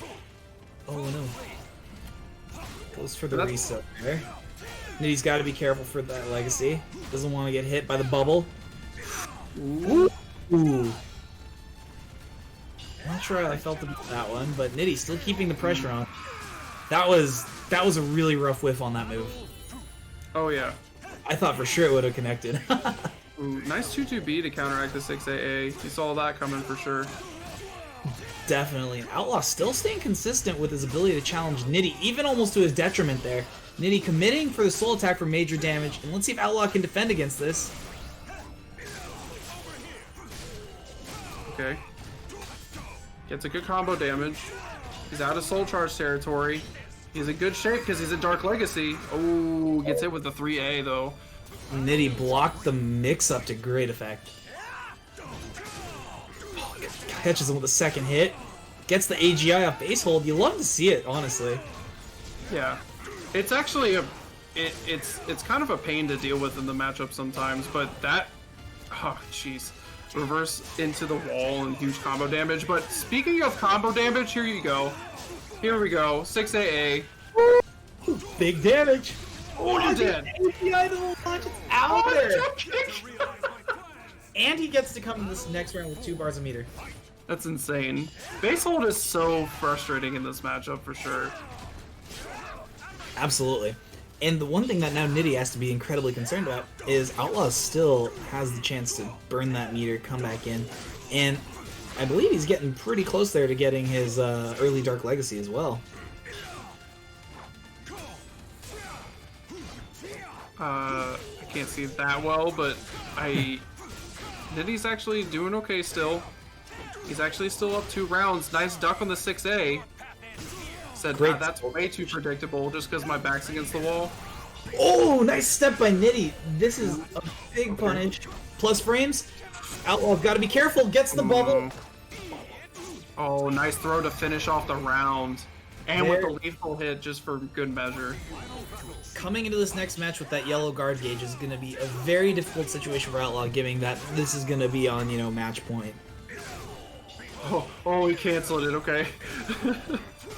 Thought he hit him with the lag low twice. We don't call those on lag lows, sir. Those are net play specials. Hey, he jumps in the air and he is slow, sir, okay? I've never been hit with that offline ever. Oh, man. Oh, there's... Okay, he does the Dark Legacy bubble, like, way out of range. Okay. The thing is, it's not uncommon for Nitty to consistently advance forward. So there was a very solid chance of him advancing into it. But Nitty, taking that round, able to move forward, and 1-1 here. Solid. Something I noticed Nitty do, but it's mainly because I also played the character. I noticed it a lot. In key moments, he will take the patience route, like out of nowhere, and it'll almost not even make sense. He'll just kind of just stop being aggressive, and you'll just like whip because you're used to pressing buttons with him, you know. And he has some really sick whip punishers, to where that can really work. What I really want to see is against this base hold nonsense is a little bit more like backstepping with like maybe like a 4-4B even, or 2-2B is a better option. That's why he's been using like 6-6B, or even 4-4A plus B. Just kind of the big vertical options to make him stop trying to do base hold. You know, one thing that I really want to see from Nydia as well is he's been doing such a solid job keeping the pressure on and defending from a lot of the Dark Legacy that was going on. It's seeing if he's able to somehow toss in a few more throw mix-ups. Because... I'm sorry, why did that track? I feel bad. Don't press buttons, I guess. And I was gonna say, because Outlaw's defense is so solid, the only time that he's been taking hits is because he's been committing to attacks, which Nitty's been sidestepping. Other than that, Outlaw's been playing so solid, it's forcing Nitty to play a little bit more out of the box in an attempt to open him up and really fishing for those counter hits. Okay. Going for the lows on the back turn mix-up here. Oh, that's gonna be big damage. Big lethal hit. Yeah, reversal edge is a good option right there. Goes for the K option. That's still. Oh! I thought he had enough frames! Broke the bubble just out of range. Oh my goodness! I thought he had enough frames. He was plus. It's kind of weird he pressed CE when he was plus, but he was plus. I thought he had enough frames to beat out bubble. Definitely, and Nitty, solid use there for the tech deck to go underneath that high guard break and really applying that pressure. Outlaw jumping, he's got the meter to go. Already in Dark Legacy, he's got to be careful here as well for that guard gauge. Yeah, what guard gauge? It's gone. Yep, 6BB. Watch out for 3AK. Oh, okay. Big lethal hit. This is going to be big damage. He's still in soul charge. Okay. Gonna do with it. Going he's back still in. Red. Oh, the guard damage is so high. Oh, he's still going low. That was so sick. That was so smart by Outlaw to go for the cancel right into that low, but Nitty saw it. Nitty saw every frame. He smelled it. Saw that CE coming, and now back in the red guard gauge for Outlaw. And really got to be careful here. 3AK, yeah. Oh, that's a bad guard break, though. He doesn't get huge damage off of that. Ooh. Nice step there again by Outlaw. Oh, okay. Great knockdown. He's in the mix now. He's just killing him on these back turn mix-ups. One more hit. Nice punish there by Outlaw. Gets the mix-up. No way! Did you really? Outlaw, what was that mix-up? Did you? That was disrespectful. I gotta hit you with this. Come on. He's waited for this. He waited for that forever. I love win or lose, that was the play of the game for me for Outlaw for attempting that. I respect that so much. He really went for it. Do it for the clip. Do it for the vine, bro. Do it. Just do it. You know, that was solid performance by Outlaw, but I want to actually go back to something you said about Nitty. When you mentioned that Nitty sometimes opts into that, patient play style, it's absolutely true. There were some rounds there where he was playing absolutely patient, super careful. The next round he wakes up and chooses violence. Like, it's insane how much he's able to just, trigger it, and consistently, and he was able to adapt. And because the one thing that was really killing him was just the insanity of getting clipped by Bubble, which, to be honest, it catches the best of us. It's a very strong tool.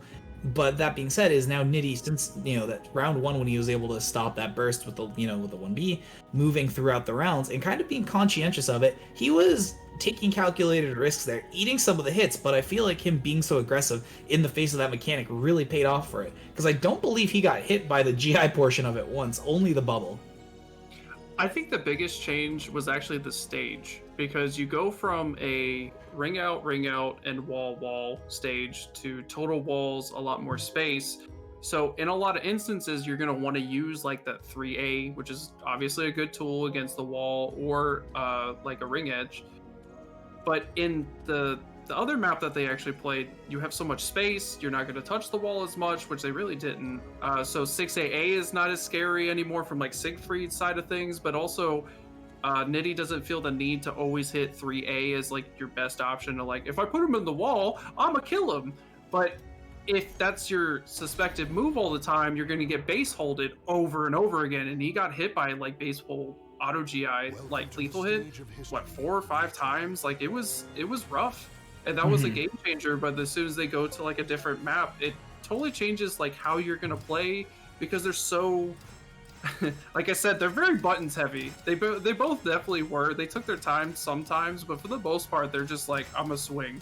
I'm just gonna keep swinging. I agree. So yeah. Yeah, that's really funny you mentioned that, because right at the beginning of the match, you know, when we spoke about how these are, in your words, kind of the wild men of the online scape, as well as, you know, offline scape and tournament, I really do think that the stage change was absolutely in favor of Zos as well. And that really helped to kind of allow Nitty to start spacing out and playing his game a little bit more.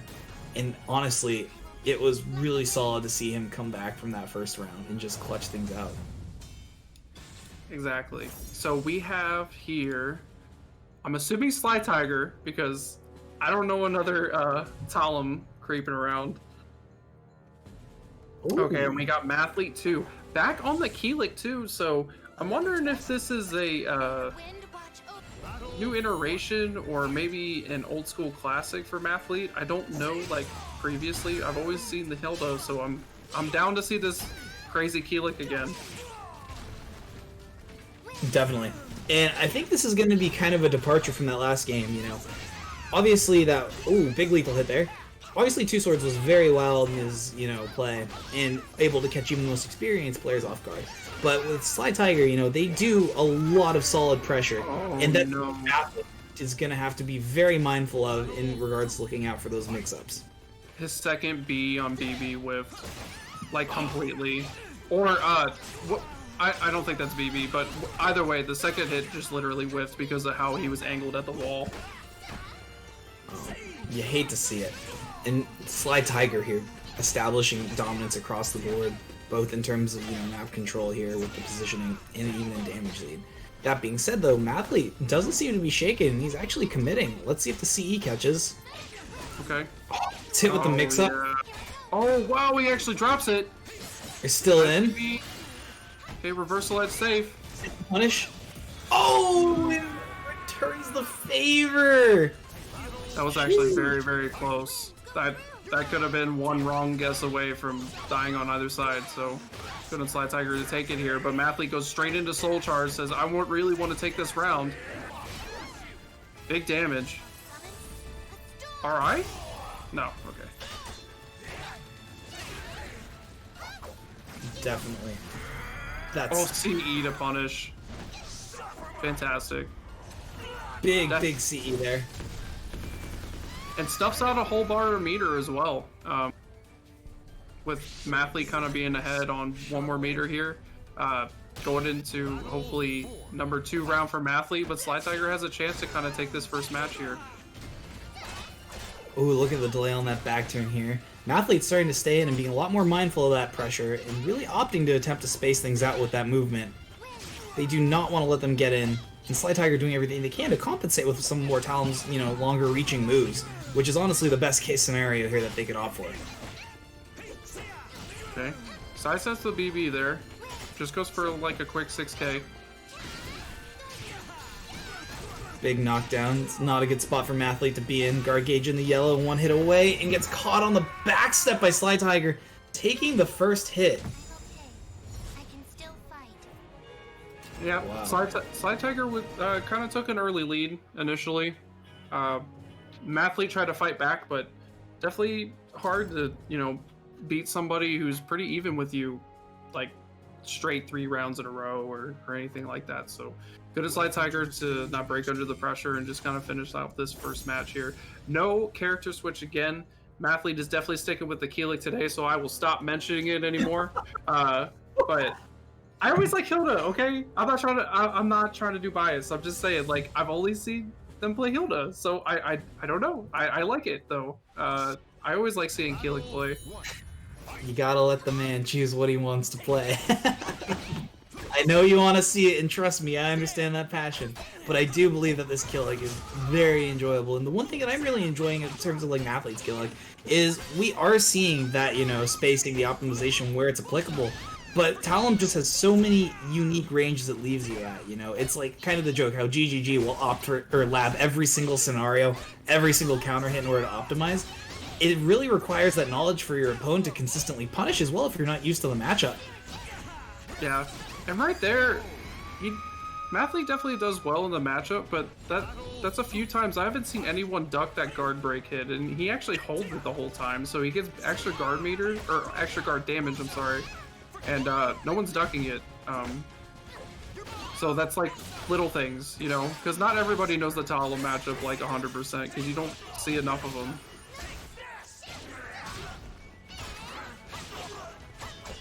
Okay, going into the regular mix-up pressure here. Yeah, full attack to get him on the ground. Hit him with the big stick. Ooh, great launch. Not enough damage, really close. Oh, good mix up on the Oki, going for the mid option. Mathlete actually taking up 2 rounds already. Very solid there, and that's the thing, is now Mathlete's kind of returning that favor as well. It's like, alright, you made me hold all these mix-ups in the first round, now I'm gonna send it back your way. Killa can get so schmixy at times, and we're seeing that evidently in this match. And this stage is actually, I believe, in his favor even more so than the first. He's not having to worry about taking 1 block string and being back at the wall. I don't know if you played this stage that much. The walls at breakouts, I think this is one of the largest stages they've ever made. You can like run at each other full force, just like Mathlete just ran at Sly Tiger. Just honestly took that 3-0, but like this stage is huge. I have rarely been at the edges of them. Even though there's like little quarters for walls and like just rig out otherwise, it's a huge stage. So I always like seeing kind of the new stages that they come up with. I agree, and I think, you know, that stage diversity, just before we get into this next match, stage diversity is really important to this game. Like, every character has preferred stages, in their various, you know, matchups as well. And so, as we move back into this stage, it's going to be interesting to see just how much Talon's able to apply that pressure, and Sly Tiger is able to put additional, you know, space between himself, the wall, and in turn, you know, kind of put Mathlete in that, you know, ring out situation. Okay. Starting off with the Wild Rising B, they're kind of back to this 2B stage here, so I'm wondering if that'll help Sly Tiger again. Right now, actually taking the defensive route, but showing the fangs that time. Very solid defense again by Mathlete, putting himself not in the best situation with his back against the wall there. Great reverse ledge. Popping the soul charge. They're wanting to end this. Yeah, goes for the mid option that time. Again, GI. Oh, catches the auto or the other GI back. Big break attack. Sly Tiger's got to be careful and jumps over the low. Woo! Beautiful. You love to see it. He outspaced the high and jumped over the. Wow, that was sick. That was awesome. They definitely changed the variable up a lot. Oh, this is going to be a big damage as they do the regular conversion. No, he goes for a little bit extra damage. Reverse ledge blocks throw. Just wants to stay in this soul charge. Actually gets out of it in mid combo. Take it, we'll take it. I didn't know he could do that. And Sly Tiger taking the round. He's 1 away from punching this. Well, let's see if Mathlete can bring this back. They've got a bar meter here to help them even things out. Probably sitting pretty high on guard damage as well, so we'll see if Mathlete can kind of squeak this out, but that kind of like ring out pressure is really turning the tide here, because every time Mathlete's back is to the wall, or to the ring edge especially, he has to play so much more defensively. Or almost die. Ooh. Opted to stay grounded for that first hit there. 1 hit away, and Sly Tiger's gonna take it. And you know, that's what we were mentioning at the beginning, you know, solid performance by Mathlete, and even better by Sly Tiger. But that's the exact thing that we were saying, is you need to be so conscientious of that stage soul. Mathlete was able to utilize that so well the second match, because the distance between the two, he had the room to not have to change his playstyle. It wasn't in imminent danger of being rung out. But the second we were back to that 2B stage, it was, one pressure string away. Back to the wall, Sly Tiger's got the advantage to push that. And Killick now has to be a lot more careful and loses some of that comfort and able to play a bit more defense. So I think that your assessment with the stage selection was absolutely correct. Oh, and I don't think Keelik has too many ways to just go, oh, the ring out's over there. I kill you now. I think he has like the low throw, which you're gonna tech every time. That's like getting killed by Flapjack or something. That was, I did not mean to make that connection, but that's actually really funny. Very funny. Like, you want to educate the class? I did not mean to do that. I'm glad I did though. But like, Talim actually has tons of ways to ring you out in the position, and she has like a good reverse one. Like you almost saw it where she kind of does the it's like an uppercut that has like a spin attack to it. That will actually ring you out if you're at the right angle. He was just a little bit off axis, but yeah, you definitely can. So you got to be worried. Like there's a ton of characters that have a ton of like reverse ring out potential, but it's only a couple options or something. But I'm not too aware of Keelik, so like why stop your pressure? As long as you're doing good like horizontals and stuff to where you're stopping any step movements, you just have to hold it. And when you just have to hold it, eventually you'll crack. Definitely. And I think the one thing you really pointed out as well there is Sly Tiger's use of that Superman punch. How much they were opting for it. We really did see, in the second match, not so much. They couldn't really fish for that. But then on that 2B stage, they weren't afraid to go absolutely hog wild and attempt to keep that pressure on Mathlete, and then getting ready to go into those various stance changes, really, mix things up. And that being said, though, Mathlete was solid on the defense, and most of the time that he got hit was just, sidestep and counter hit as well. So the one thing I really wanted to give a huge shout out to them for is if anything was taken away is that their defense is nothing to laugh at. Speaking of not laughing, we're at 171 right now for this Matcherino, which is super dope. Appreciate everyone doing those Matcherino codes. I know we haven't talked about it in a little while, but hop in chat, get in this Matcherino thing. There's like a free way to give us money if you have not seen Matcherino or haven't been paying attention to most tournaments, but basically Matcherino, you can kind of click this link right here and use the code that is nicely placed in this wonderful chat over here. Go check it out, use the code, give them 50 cents. It's free. You can also kind of do some like little stuff like follow certain people on Twitter or something. I haven't looked at this one, but sometimes you can buy like manga and stuff, which is really cool. But there's lots of ways to support the scene, and especially with this stream, we have an extra reason to support, so really show up for everybody. Oh, was that a Grow custom? Hold up, go back. I want to see that.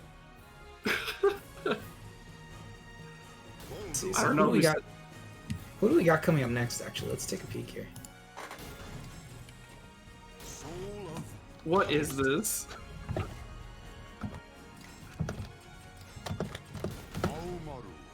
Really? I guess I don't pull up the bracket then.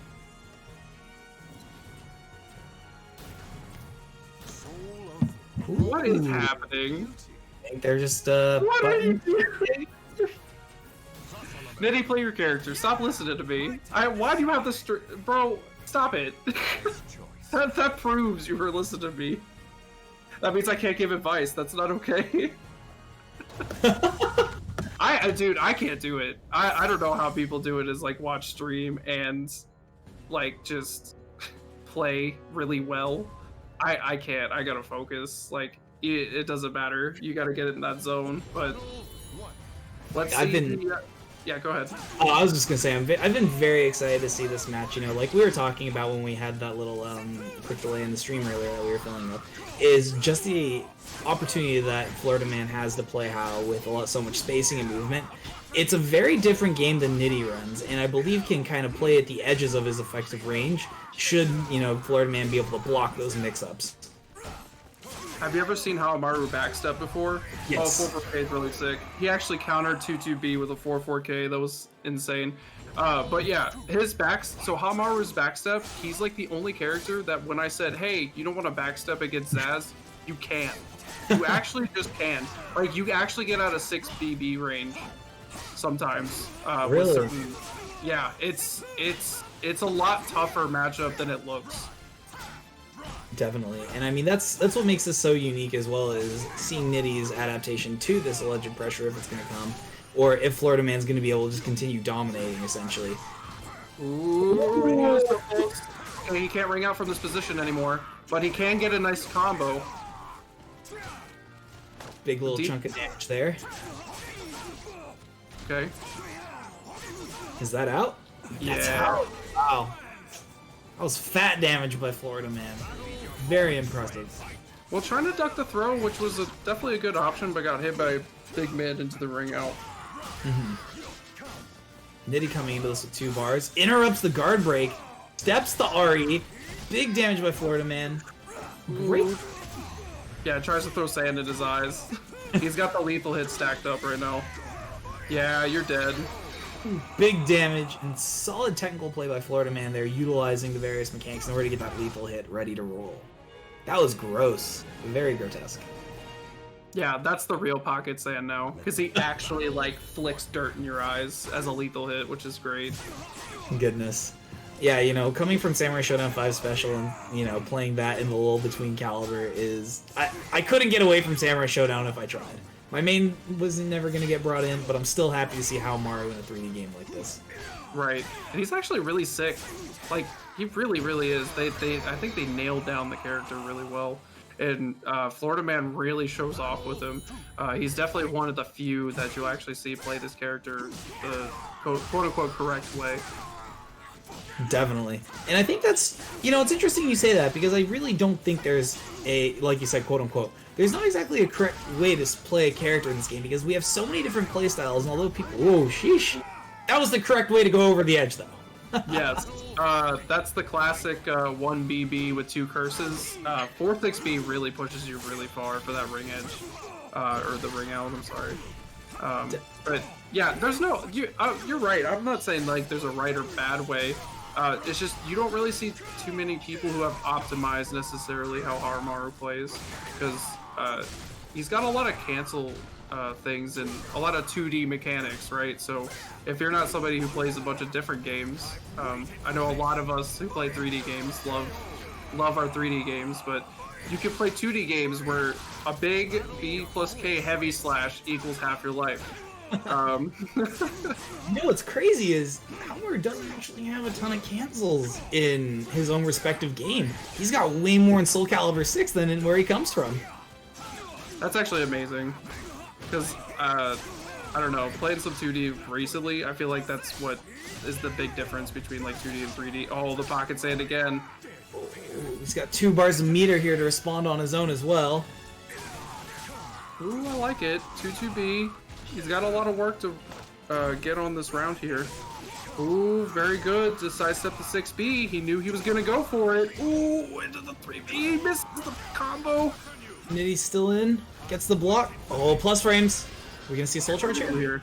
Ooh, yes. That makes sense. Hit away. He only had 1 curse, so he had no guaranteed follow-up. Oh my goodness, if there was anyone who could have done that in this tournament tonight, it would have been Nitty. That was amazing.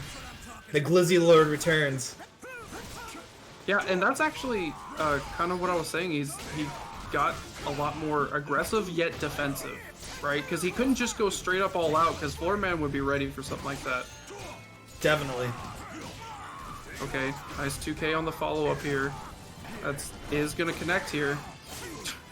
4B plus K, raw.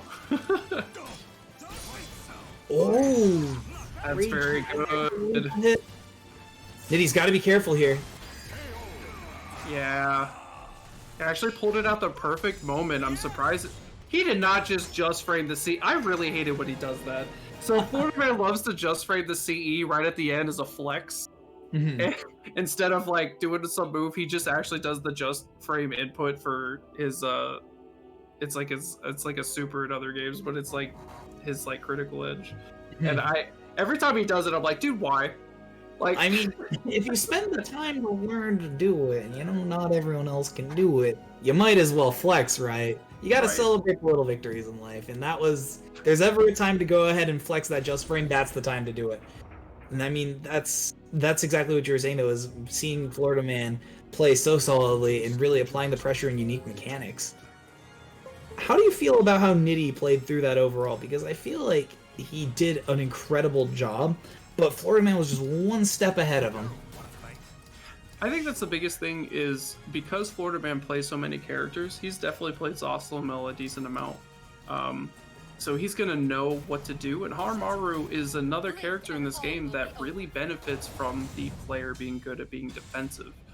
He has a lot of really good punish mechanics, not necessarily even actually mechanic, because he gets his own parry that is better than any other defensive option. Technically it's like better than a GI because you get guaranteed follow-ups.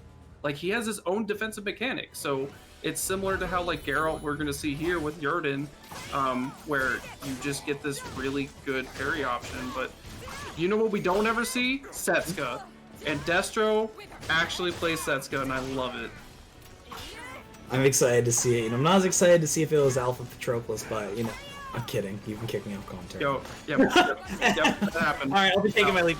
But I'm excited to see Diltmuncher back, because his Geralt and some of the things that he was opting for was just so gutsy and very, like, unconventional that I'm really excited to see give it another shot. Now, Destro, you know, you mentioned with Setsuka, something we don't see. Ooh, back throw, nice.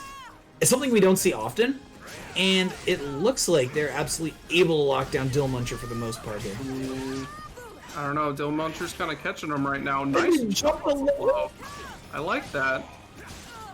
Okay, showing some knowledge here. Wow. Just give him the burn. Alright. Put him in the chair. Feel the burn. Alright. Very nice. So, how do you feel about this matchup so far? I don't think I've ever seen this matchup in my life, but so far, I like how Destro's playing it. Just big counter hits, taking risks. It's kind of surprising how risky you can play with Setsuka, even though her frames don't allow it too much.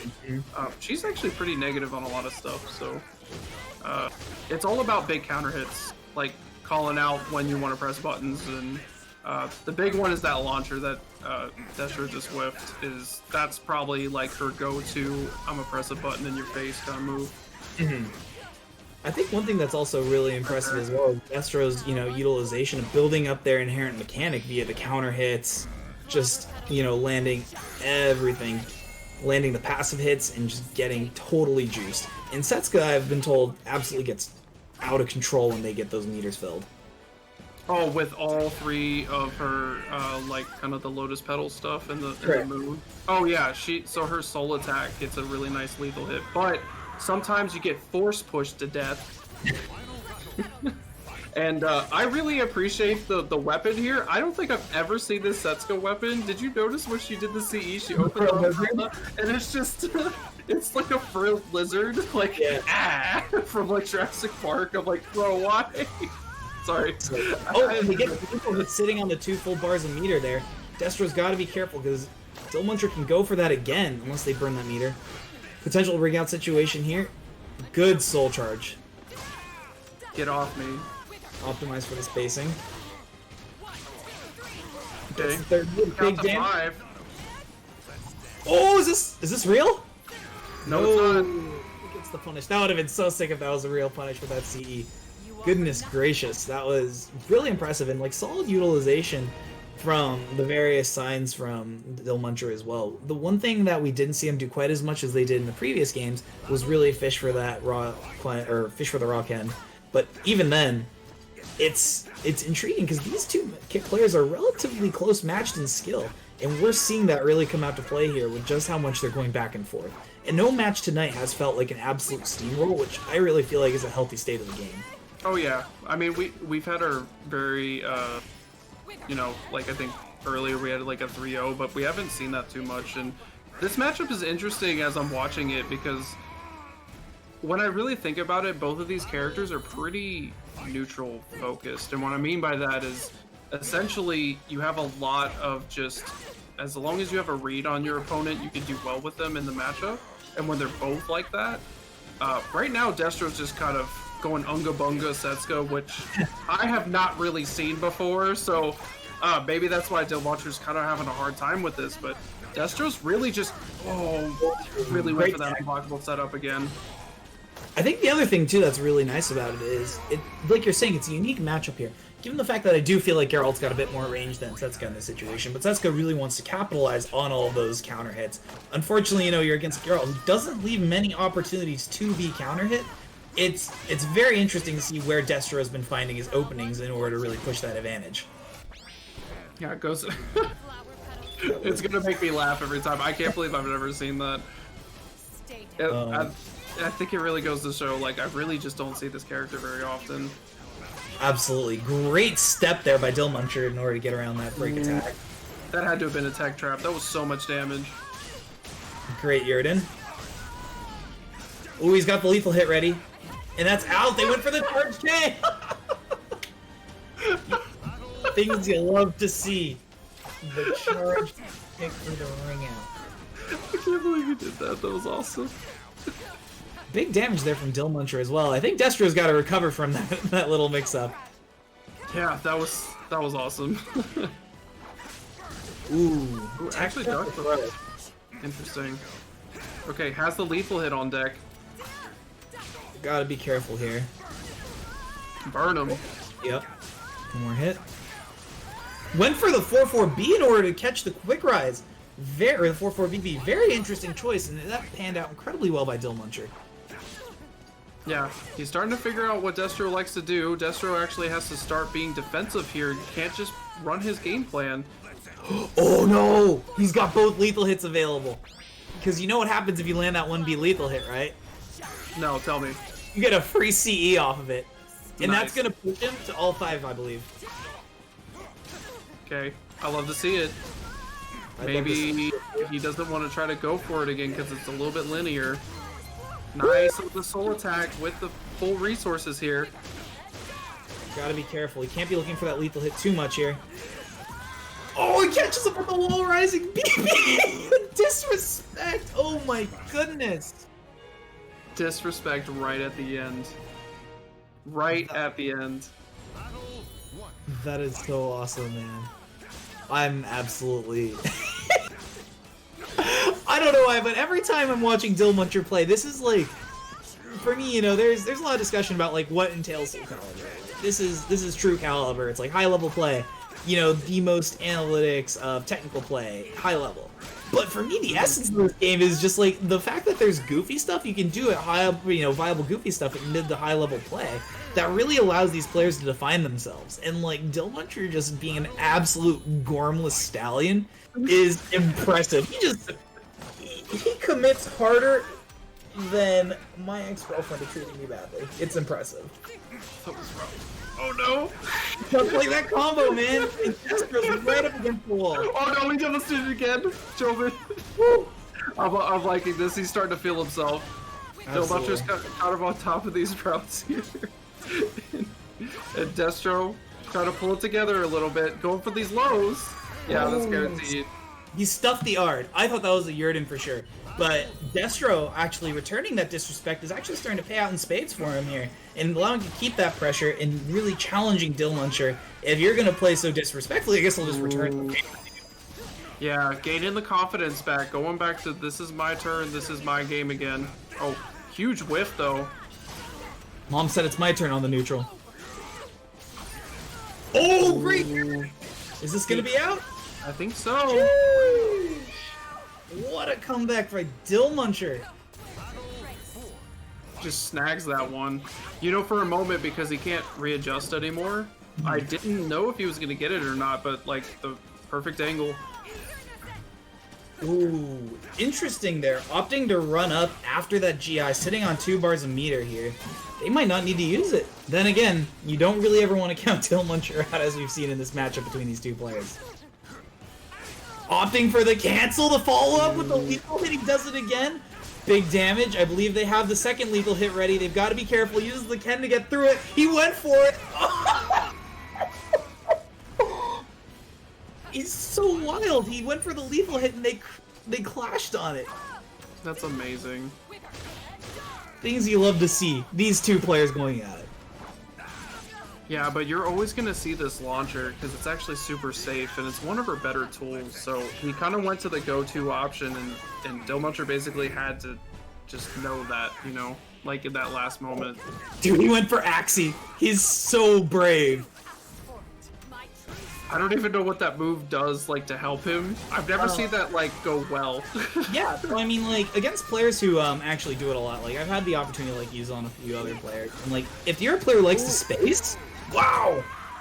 Dillmuncher just ran through it right at that last round there. Solid performance by Dillmuncher. But, that move, you know, there's a lot of people who like to, you know, think they're crafty, or are crafty, who will like to backstep at the beginning of the match, or, like, in neutral, you know. They were kind of looking out for things. If he would have caught that, he's in range. So basically, you have it redirect to him. You get a really cheeky little 6 BB out of it. It crumples them, and you get to follow that string up. You know, it might not pay off the way you wanted to, but when it works pretty well, and at least it goes on the highlight reel. Might not win you the round, but it'll win you the love and adoration of your fellow players. I have just literally never seen that work in a good way. I've always seen it like. I've seen it hit before, and then it just kind of awkwardly walk forward, and then it's like, okay, I guess we're closer now, but because they'll hit it like way far back or something. But I rarely see people actually like convert into something with it. So, I'm kind of wondering what he was thinking, but I don't know. he took the match. That was sick. I think you know, back to the point you said earlier about watching Geralt on stream might have been a little bit of stale bread, but that was let me get my water. That was some very moist gameplay, if I say so myself. They were all over the place. Some would say it's saucy. Oh, we're gonna get Yoshi. Who was the match? It was Two Swords and who? Yoshimitsu. Yep. So we got Two Swords of Yoshimitsu 6. We're being trolled right now, right? Okay, I was gonna say a Hildemir. All right, I'm here for it. So I'm gonna take a wild guess, and the Hill does Two Swords then, because maybe I just don't know who Two Swords plays. Maybe I just don't know. I don't know anything, Jobin. All right, well, I need to take a nap. I'm old. Don't say that. Oh yeah, you're right. Two Swords is on Hill, so maybe they know something about this matchup. Well, Mathlete's all about it, so I trust it. Didn't Mathletes pick Killick into the Yoshi matchup though? Yeah, I just said it in chat. He's like, he definitely knows he plays him, so I believe it. The Hilda players probably know each other. Hilda players stick together. Oh my goodness! Did it for the meter? Did you the meter? Oh my He either did it for the meme or he did it for the meter. Both start with M, and I approve of both, so. Wow. I didn't know Two Swords had a Hilda like this, and honestly, like, but it's a pleasant and welcome surprise. That vertical caught! Sheesh! A lot of damage, too, and he didn't get out of it. No. Oh, he's out! No, I don't think she actually has... What is... No, she actually has a... Two Swords, let him play! And the taunt! And the taunt, oh my goodness. I mean, would you taunt? No. I would. I definitely would. Two Swords normally plays Yoshimitsu. He understands. This is a dominance play. Okay. Yes, you're right. This is some form of, you know, social attack. You know, he's not only breaking his guard gauge, he's breaking his mental guard too. But I think he actually could get a ring out right there, but goes for something else. Big damage. And that's gonna be... Oh, gets hit with the mix-up as well. And the taunt in return! This is personal, man. All the bad blood games are coming out here. Sheesh. Somebody's about to get teabagged. I feel it. I feel it in my bones. You know, all the guys who teabag in the Northwest are very nice people, so they're doing it to have a mutually shared respect. Similar to how Yoshimitsus tend to bow at each other at the beginning of the match. You know, that's just how it works. Yeah, that's why Two Swords didn't pick Yoshimitsu. He didn't want to do that. He's like, I'm gonna play Hilda instead. Definitely. All right, going into McKay mix-ups though. Ooh, this is gonna be grounded. Oh no, just a knockback on there. Okay, get your own hell sweep. You know, and what they call those in NorCal, right? No. Call them hella sweeps. Hell sweeps. Oh no. And they got mixed there in response. Goodness gracious. Bringing it back up and evening things out. This is a lot closer. Two Swords starting out so dominant and getting that lethal hit into the setup there. Interesting. You know, I take this from a different game, but taunt to body combo always 100% confirms, okay? That's exactly what happens. You get confident and you start getting adapted on because Yoshimitsu's ready to play. Like, he's not going to take that line down. Definitely. Oh, great step there by Two Swords out of that 4-4 BB range as well. He's got 2 bars of meter. Gets the mix-up. That's gross. Catches him on the Oki as well. It's not a good situation for Yoshimitsu to be in. He is 1 hit from just dying here. Kind of has the small sword loaded up, so he's got to be actually careful of a really quick interaction. Actually just hits all the buttons and actually falls for it, so Two Swords actually takes the first match there, dominating first 2 rounds, but Yoshimitsu was starting to bring it back, so definitely see a different match this time around, I think, but actually going to a stage change, a little interesting. I know what Two Swords is looking for, and I know why he picked this. You know why he wants this, right? No, tell me. You know what Yoshimitsu can't do to him in this matchup? They can't do Death Copter, and they can't do Super Dragonfly. Really? Because Hilda has the poke straight up in the air that grabs them out. That's amazing. I need to see it once. The second I saw Hilda was in the game and still had that move, that's the first thing I labbed. I was like, can I grab someone out of the air? Can I grab Cervantes out of the air? It was just something that I had to check. And knowing Two Swords, he would go for that instantly. I want to see it. I really do. Oh, great jump there. Gets through the throw. Great block and punish.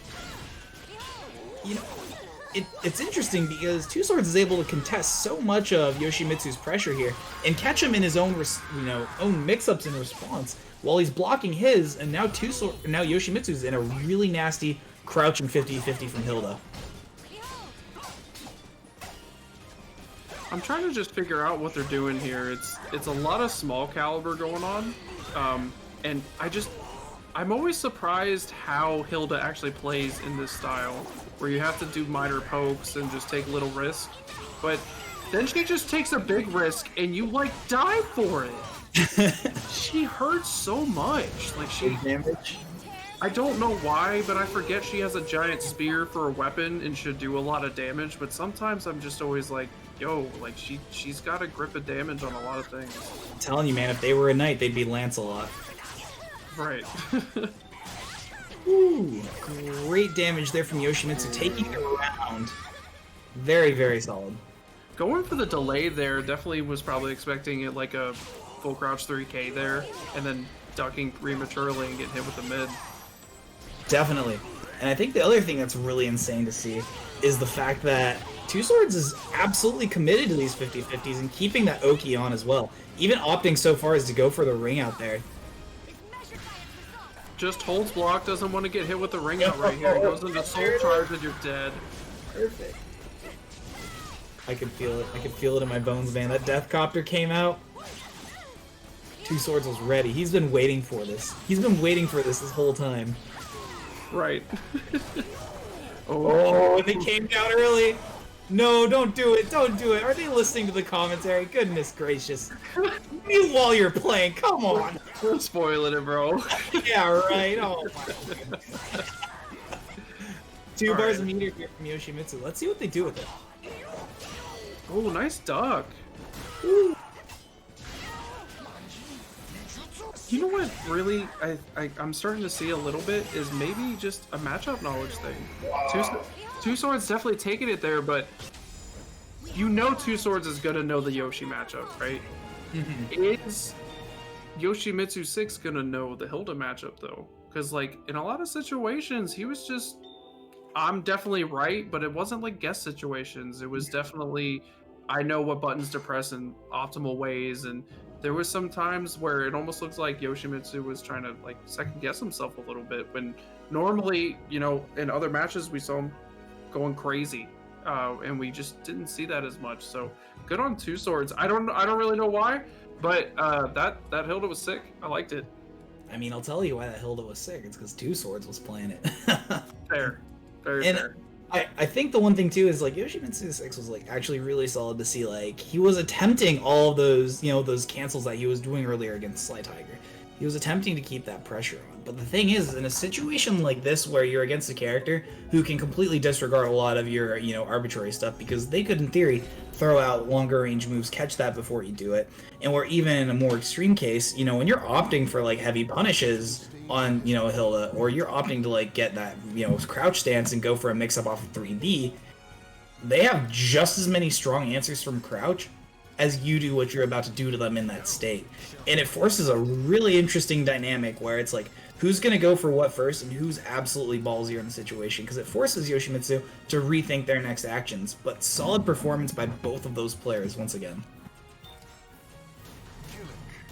So we're going to see Dill Muncher and Mathlete up here. Let's check the Matcherino. And yeah, get on that Matcherino while we're getting back into the next game here. We're actually just trying to stream as many matches as we can tonight. Try not to miss any of the awesome action. So I'm glad we're going to see all these games, but make sure you dump in the Matcherino to incentivize these players a little bit more. Because trust me, I'd be playing harder the bigger the pot is. I think this is actually going to be one of the rounds you see if Dill Muncher goes for Axie. I think he's going to hit Mathlete. Mathlete tends to backstep a lot and try and reposition in that mid range. And if they hit it, man, I feel like they're going to hit it off the ledge, because Mathlete has a habit of getting his back against the wall, whether intentional or not, or in spacing, just due to his passive care to try and stay in that mid range. If they land it, I'm going to lose my mind. Okay, gives him the fire. Just tap him. Small pokes, keeping it small, even though they're both almost dead. Oh, he accidentally ducks. Was that a duck, or did he push something that moved his that had him pivot? Because that looks like he wound up on the other side of them. I think what he tried to do is step duck into a full into a wall rising B, and then because he pressed a button, you're gonna get tracked on. It is something that happens in Soul Calibur pretty often. It's basically well known at this point, so you have to fully wait for moves to kind of finish out. And it looks weird on the tracking side of things, but it kind of makes sense. That way moves don't just randomly whip for absolutely no reason. It's basically just be a little bit more patient, but Dill Muncher actually kind of almost dead here on this round, and Mathlete actually takes it. Mathlete's playing so solid again, and it's just like, it's interesting to see, because it's kind of that same paradigm we saw with them against, you know, Sly Tiger. Is how do you deal with someone who's willing to commit to highly unconventional strings that you might not know the punish for, really odd interactions that really force you as, you know, a killer player to kind of put you in a situation where you now have to prioritize. Do you want to focus on keeping that spacing, opt to keep them in the 50-50, or now go on the defensive and see if you can fish for a heavy launch? And especially with Dill Muncher, you know, they haven't had that opportunity to do that. They got the opportunity to do this, though. Big damage. Again, that has been nerfed a little bit, so it doesn't just kill you anymore, which is kind of nice. Okay. Ooh, nice hit on the mix-up there, so Dill Muncher's up 2 rounds. Up to Mathlete to kind of start bringing it back here a little bit. How do you feel about this matchup? Honestly, it really depends on each player, because like I mentioned before, with Geralt being more of like defensive focus normally, but Dill Muncher's kind of all over the place with the buttons. Ooh, is that a ring out? Nice. So Dill Muncher actually and snuffs out all the meter too, because he gets a nice ring out. Personally, with the matchup, I really just don't see too many Geralts out there, and especially with Dill Muncher's playstyle, he's very unconventional of how most Geralts play. Whereas Mathlete's been really solid about how Keelik plays too. But I think Keelik is way more wild normally, but Dillmuncher's kind of proven me wrong on the opposite side of that. Definitely. Oh man, they get the grab in for the AGI comes out and gets the win there. Man, what a good way to win that round. And you know what's interesting to me is Dillmuncher's pretty interesting because there's been moments where I've been like, all right, well, this is going to be pretty interesting to see how they play this out. And then they go for the most optimal thing, being the ring out or the optimal damage. But then the next second, they'll turn around and just go absolutely nutty. And I can't figure out their logic for it, but it makes for great caliber. Yeah, of course. Like, you don't always have to do the optimal thing. Sometimes the suboptimal thing is way better. Like, that series right there was sick. Actually. Like, getting them off the ground, because Kilik's not exactly, like, an Oki machine or anything, but that was actually really good. That lethal hit was no joke, especially with the knowledge that Dillmuncher's opting for so many various, stabs, gotchas, that Mathlete's starting to compensate for that as well, and responding. Ooh! The wake up back turn K, you always love to see it. Okay. Auto-correct on the pocket sand. Good cancel. Tries to do the wall rising K to get into the CE here. Still big throw. damage. Okay. Oh, just takes the hit. One more hit. And 10 force frames. push. This snow globe's telling him to chill out, man. It's such a good move. It's so fast. If you're waiting to really just press any button and you're both having to guess, that's one of the best ones you can push. It's the move that you're gonna throw out. Nice lower block as well there. This is just a lot of little hits. Big lethal. Okay, into soul attack. Wow, that does so much damage. Athletes consistently breaking those throws. And power throw, and that's gonna be the round. You ruined him. You don't want to soul charge against Jerry of Riverside, man. You were just saying, oh, he broke the throw, and then no. Immediately runs up again, snatches him by the neck, it just takes him out. I don't know if I can handle the responsibility of this. Well, they need to stop listening to us, okay? It's not okay. Don't listen to me. Play your game. There's a reason we're not top players in this game, but if you listen to us and you've got the commentary on, I don't know what else to tell you. I mean, There's at least we're here. yeah. Normally in other games, the players who aren't so great get benched, but oftentimes through hard work, you can get desked in commentary, which isn't the worst case scenario. So who do we have coming up next? So, Two Swords and John Diddy here. The Glizzy Lord versus Two Swords himself. I'm very excited for this one. Just Also- I was gonna say, by the way, Florida Man and Sly Tiger are actually chilling in the winners final up there too. Ooh. So that's actually who we have. We're already kind of hitting like top 8 range here. So, getting closer to the finish line here. So I'm actually kind of excited. Wait, we're in top 8 range, or we're in top 3 range? We're about to get to top 3 range, you mean, right? Okay, Yeah, I was gonna. We've been there. I'm sorry. I forgive me. I'm just surprised that we're already kind of getting closer to the finale of this tonight. I'm always excited to see more caliber, so I'm always just like, oh, we've got like 20 rounds to go. Let's keep going. Wow. Two Swords gonna be playing the Maxi into the Zos versus the other characters here. This is gonna be an interesting matchup. I know Nitty does have Maxi experience, and I do know that Two Swords does have experience against the Sawmill as well. So, who do you think is gonna come out on top of this based off what we've seen so far tonight? It really depends. I personally like the matchup for Zossalamil, because of stuff like 4-6B can stop a lot of initial pressure that Maxi can set you in. But at the same time, there's not going to be a lot of like get off me moves for Nitty to do. He's got full crouch 3K, which is a really good portion in this matchup, but there's going to be a lot of times where he wants to do something and you can't exactly just GI out off of you sometimes. So, so far we're kind of seeing Two Swords just working the mix, going for the throw, going for the Oki. We got 3 curses on him already though. Oh, that's death. Oh, that's death. Okay. Nitty likes to scare me, so I'm sorry.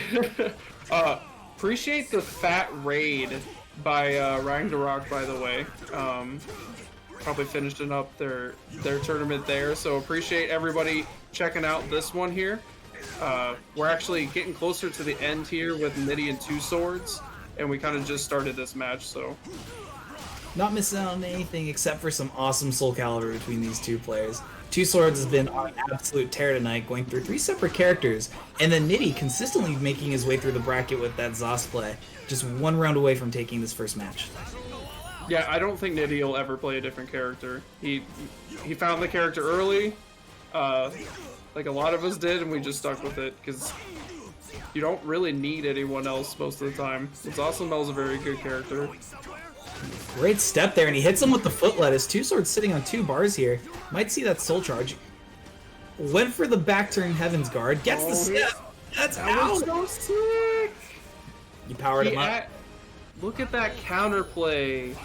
Actually sidesteps the 3AB hold and actually just kills him for it. Does it again even. Two Swords is actually okay with like stepping the 3, like the 3AB hold sector. You're dead. That's out. Oh my goodness. Two Swords. He's on Madman. And that's one thing. That is one thing about like the Zasalamel matchup, right? Is yeah, you can definitely get good reverse ring out potential, but at the same time, there's a lot of characters that could just kill you in the same situation. So when you're equally almost dead, it's not as much of an unfair thing. Oh, it's out. Speaking of which, things can turn so quickly. I think there was 3 ring outs. Half of that match was ring outs. You love to see it. If we get a different map, right? We should see something different. I would love to see the Hilda. Here, I know I said that earlier, but Welcome to the stage I'm of history. interested. Oh, going right back into it too. We've seen Two Swords on everything today, so I would love to know, like, pick his brain of why he's picking certain characters here. But did they re-roll into the same stage? I think they might have. Random is random, y'all. Okay. Well, the one thing I really want to say too with Nitty my God. is we're seeing so much of that pressure consistently coming out, just staying on top of him. And the other thing we're seeing is in this matchup, he hasn't had the chance to apply quite as many curses as he has in the past against other players. Two Swords is just equally matching his aggression with his own.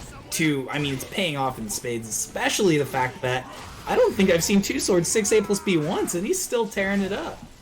Yeah, especially because it's a pretty good button in most matchups, but especially with like against Nitty. He likes to keep people in with like a 6AA. But he's getting these really good sidesteps on the callouts on like 3AB hold and 6AB too. I don't know. Two Swords is doing fine. I think he just needs to get right of what Nitty really wants to do, and he doesn't want the 2K. He mixes them up after the back turn kick. Wow. Nitty is really on top of this. He might just sneak this in before Two Swords get a chance to breathe. Definitely. And especially the one thing that Nitty is doing super well is just responding to Two Swords pressure. And what's absolutely crazy about that is Two Swords is just responding as well. He's getting even more aggressive, and I don't like using the term nutty in this situation, but he's just getting more and more unconventional consistently. He's also doing sick mix-ups. All of that right there was just pure mix-up potential. Definitely. Great block again there. And Two Swords knows when to be patient for the most part. Unfortunately, he wasn't patient enough this round and got picked off a lot by Nitty's just absolute setups. His crazy neutral when he was spacing out and really fishing for those counter hits because he knew Two Swords was going to commit to a lot of things, and it really did. I mean, consistently caught him, as we saw. It's exactly what I said initially, is that you kind of have 4-6B and full crouch 3K to kind of get past the initial maxi pressure. Because usually maxis want to start with that AA to kind of go in their stances and everything. And that's what he did at the very end. And then he died for it because Nitty is not going to have it. He says, well, you're at low health. You're probably going to take your turn. What are you going to take your turn with? Probably an AA, 4-6B. Because even if he is wrong, unless he is sidestepped, he can activate a curse and be safe, essentially. So, like, it's like a totally, like, low risk, high reward. You're just going to get it. And honestly, Zoslamel benefits from that game plan a lot. You know, you may be just pressing buttons, but it's all risk reward at the end of the day with him, and when you don't have to risk as much. But Two Swords was doing really well. Seriously, like, when you're actually sidestepping 3AB hold, you are doing the matchup right. Because you can't just let that happen. You can't just be complacent. You have to be very active in your defense constantly, and that's what Zaz is, why he's so strong, I think, is that he constantly forces your opponent to kind of play your game, essentially.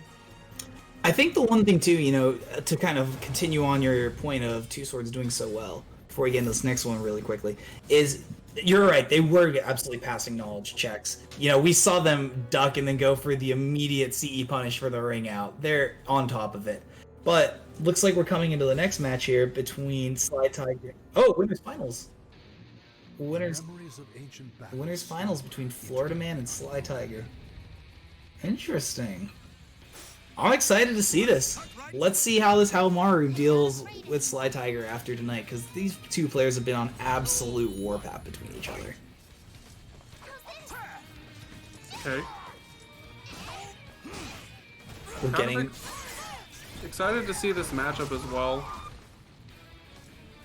Major wind cannon there as well to start out. And, you know, it's kind of funny. We've been seeing this stage, you know, paying off for each character in varying ways. And for Sly Tiger, this seems to have been their detriment tonight, these larger stages that don't allow them to carry to the corner so quickly. But in this particular matchup, especially against Hao, I feel like it almost works in their favor. They don't have to worry about as many 50-50 mix-ups into the immediate ring out. I don't know. Sly Tiger's getting some really sick sidesteps because he's just like sidestepping, like just crouching like 2B and just some of these verticals that are just highly punishable with some of the lethal hits Sly Tiger has. Definitely.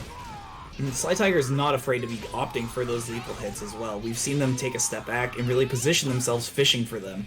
And that's something we see often with GGG, and I'm glad that's something we see here as well with Sly Tiger. Okay, goes for the standard here. Toe stomp, 6B. There you go. Great step and launch by Florida Man. So Florida Man starting to figure out the matchup a little bit more here. Okay, goes for the cancel instead of the plus frames. Oh, breaks the RE. That was a solid option by Florida Man, but Sly Tiger was just ready to break that. And Florida Man coming into this with 2 bars of meter. Sly Tiger on match point here. Let's see if they can bring it back. They've done it before, and I'm excited to see them do it again. Okay, going for up close fireball cancels. Ooh. That's sweet. Into the lead hit. Florida Man still sitting. This is going to be grounded. Oh. Bad spot for Sly Tiger to be in response with their own soul charge. They've got big hit up. Staying in. Oh. 6B into the reversal edge, sees the cancel, and then just 6Bs again. Wow. That's one hell of an interaction right there. I think the most impressive part from this whole situation is that Sly Tiger has been committing to fishing for that lethal hit and has been consistently landing it. But Florida Man still isn't deterred in his strategy here. He's getting the lethal hit there, that condition's been met, and now Sly Tiger has to play even more carefully and still has to deal with the fact Florida Man has a soul charge available. Okay. Goes for the low option, GI, reversal edge, cancel. And you'll see too that Sly Tiger loses meter every time that happens. Reversal edge cancel is not free. That big change that you saw with like her, like I said, she had a ton of changes. She actually just can't reversal edge cancel like for free anymore. So it kind of does hinder her a lot more here. And Florida Man's starting to take advantage of that because her guard meter is really high too. Of course, and one thing as well to kind of mention, you know, on that guard meter is the fact that Florida Man's been consistently applying pressure here. Even though they might have not had momentum, the hits that they were landing were taking a significant toll on that guard gauge. Mix up here. He hit the second part, but then canceled, so it didn't go into the... Interesting. That killed. Wow. And they still had the buff by the end of that. Sly Tiger taking that one back. Almost lost that advantage there. Florida Man brought it all the way back and unfortunately wasn't able to seal the deal in that first match, but they're getting right back into it with no stage change. Okay. Yeah, I think this stage is like the true neutral, honestly, because it's so huge that it's really just open. You can just kind of do open things with it. Interesting that, you know, Florida Man actually just keeps going in against Sly Tiger.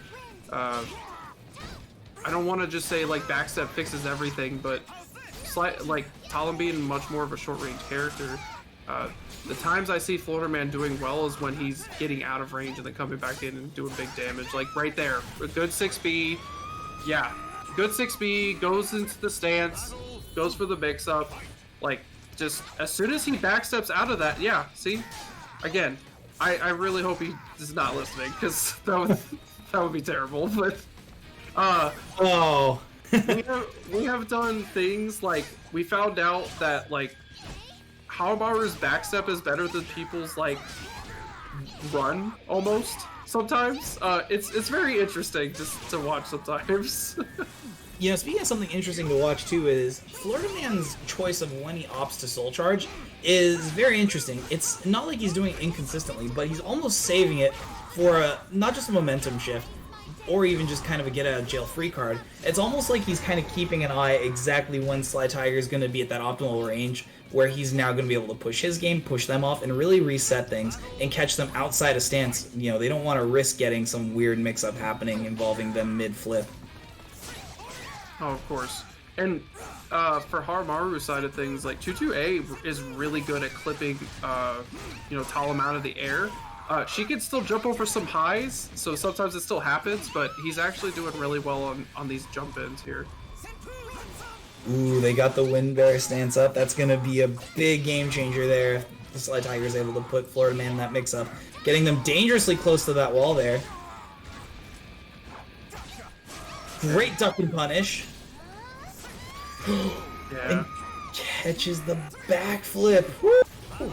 22A is easily one of Haomaru's strongest moves, and then you'll notice the little kind of the knee jab.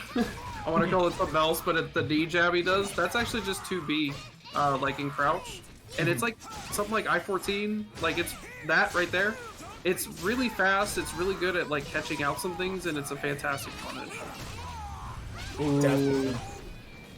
And I think the other thing too we kind of mention is just the disrespect between these two players is something we've seen a lot tonight, not just in the form of the technical gameplay that we've seen from Florida Man exhibiting on his more neutral side, but that switch on and switch off, because Sly Tiger, he's consistent with his pressure, but once he's in, it's just like the switch is flipped, they're in and they're not letting go essentially. The only time they let go is fish for that wind cannon, with a lethal hit, or go for the Superman. Really uses soul charge, pushes away, goes, oh, that actually catches. That's amazing for him right now. Florida Man might, oh, and he just slams on him. Bring out the jam. It's time to slam. Interesting. Wow. I'm a little shook after that, honestly. That caught that. Verticals are so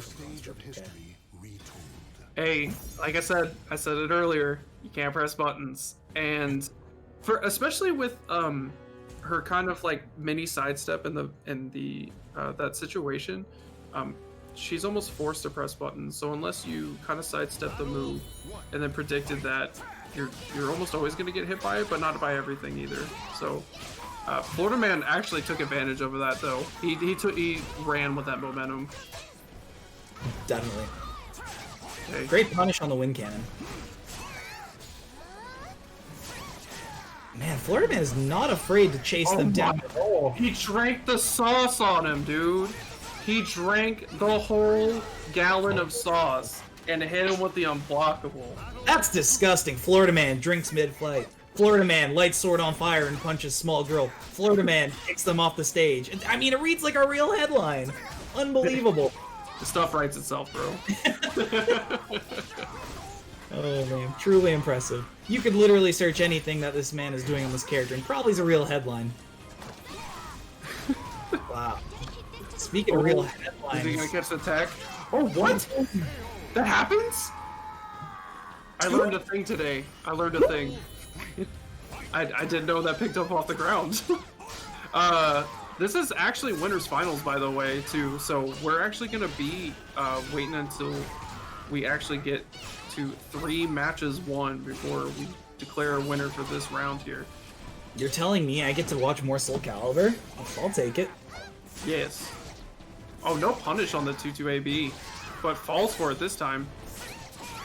Just 2-2-A the game, 1K. Alright, there are moments that Florida Man likes to unga and then bunga. That was one of them. I feel like Florida Man's actually been consistently pushing his agenda each time that Sly Tiger's gone for any form of stance transition backwards. Like, he's been pushing it, chasing it down, and actually taking the counter hits if, Sly Tiger made the right read. They're just going full silverback and just picking up that sword and swinging around irregardless, chasing them across the stage, and it's He actually sidestepped the Superman punch. Knew it was coming. See, why not just backstep? You have to come to me, right? having season Keep one. whiffing. Keep whiffing. Keep whiffing. Yeah, now he's taking advantage of this backstep here. Doing it right at the end here, potentially, for this match. He just took off his weighted, his weighted ankle braces, throws it down. I've actually just not been mashing forward this whole time in preparation of catching you with these back steps. 4 is a good button. It's a really good move. Kamaru.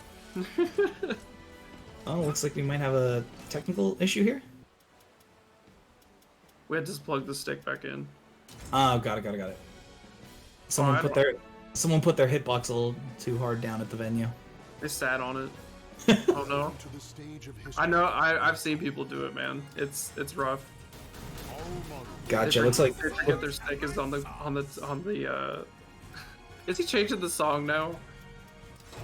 I'm not sure what's going on. It says Sly Tiger was looking for a new stage.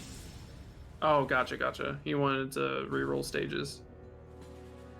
Got it. Well, hopefully this is what he's looking for, but unfortunately I do believe that... Actually, I shouldn't say unfortunately. This is solid because Talon does have some absolutely nasty things coming on the wall hits as well. And just Talon's wall game is insane, but how Maru's pressure against the wall is just as disgusting. And I would argue it's even a little bit more consistent than Talon's, just the range that you can initiate that offense at. There's definitely a range advantage to Haramaru, especially... The backstep is almost like added range, and then you have 6B, which is a huge poke. Yeah, just whiff punish, just whiff punish. Again, Florida Man sidestepping and going for the big punish. Just one hit away. Gotta be careful here. Gotta be careful. Oh, he walks away. Just did it. Somebody stop this man. He's just out here taking names. Okay, no punish on the 2-2-AB again. Solid AA there to interrupt as well by Florida Man. Unfortunately, Sly Tiger gets the knockdown. Pressure's back, and this is just such a back and forth match between these two players. I wouldn't even call it disrespect as much as the lack of Gorman. Jumps the throw, hello? Into a throw himself, but then gets ducked too, with no punish either. Oh, there's the duck, there you go. Okay. Ducks the break back, steps, returns the favor. Good soul charge by Florida Man. Taking a step to reconvene, get his thoughts, and catches the throw. That's gonna hurt. That's gonna hurt a lot. Ooh. Nice 2-2-A to finish off the round there. Sly Tiger, even on rounds, even on matches. So the only thing they're not even on is meter at this point. So that was disgusting. Great goal attack there by Sly Tiger. The sheer amount of mileage that Florida Man gets off 2-2-A in this matchup is really crazy. Oh, Eric is out of that.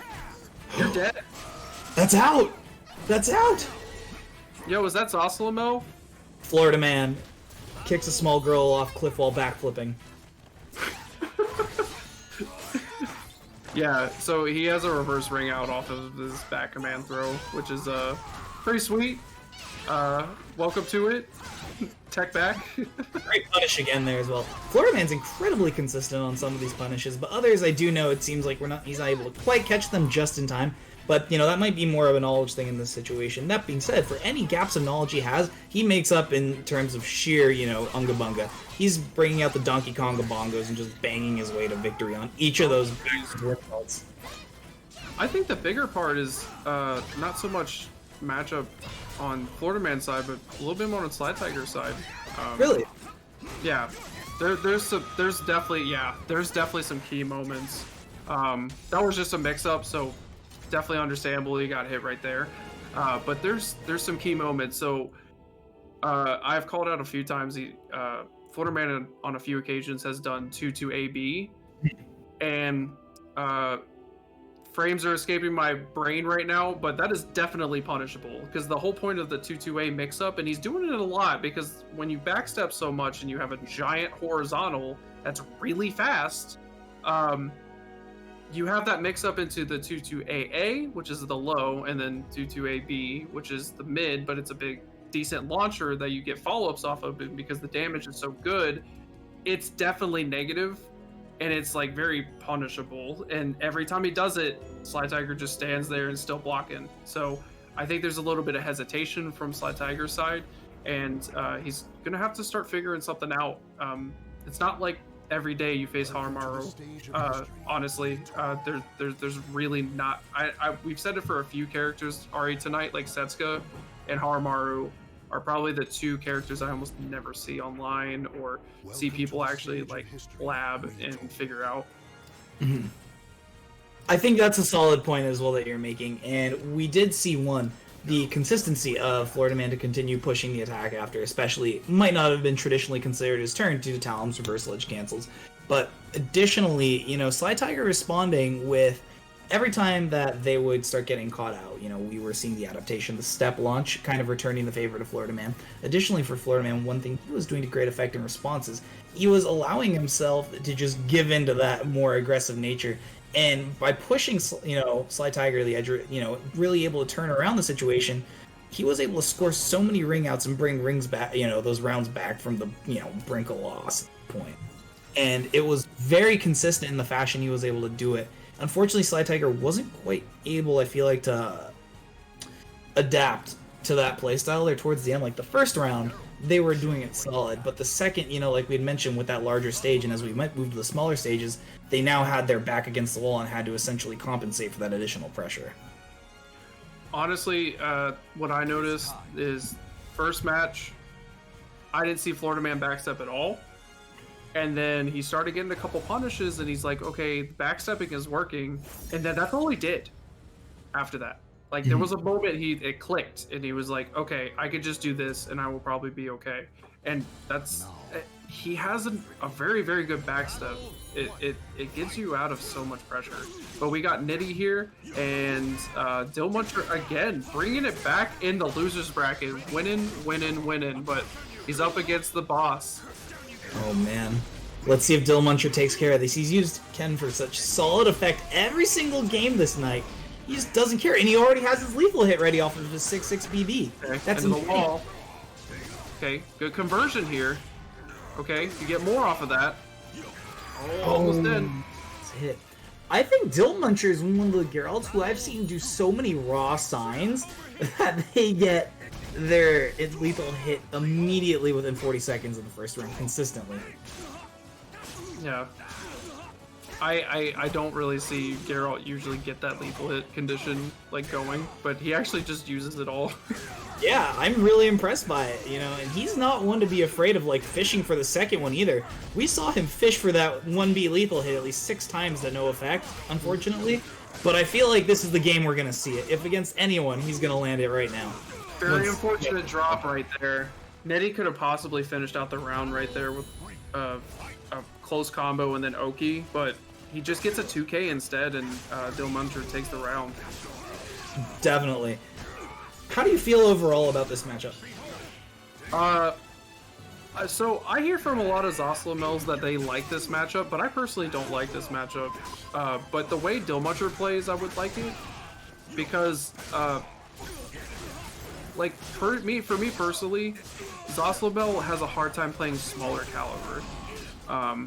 Because he doesn't exactly have like quick small pokes. Like when you're 3A, like it's not always guaranteed that you're gonna walk out of it clean, right? Like we saw with Team.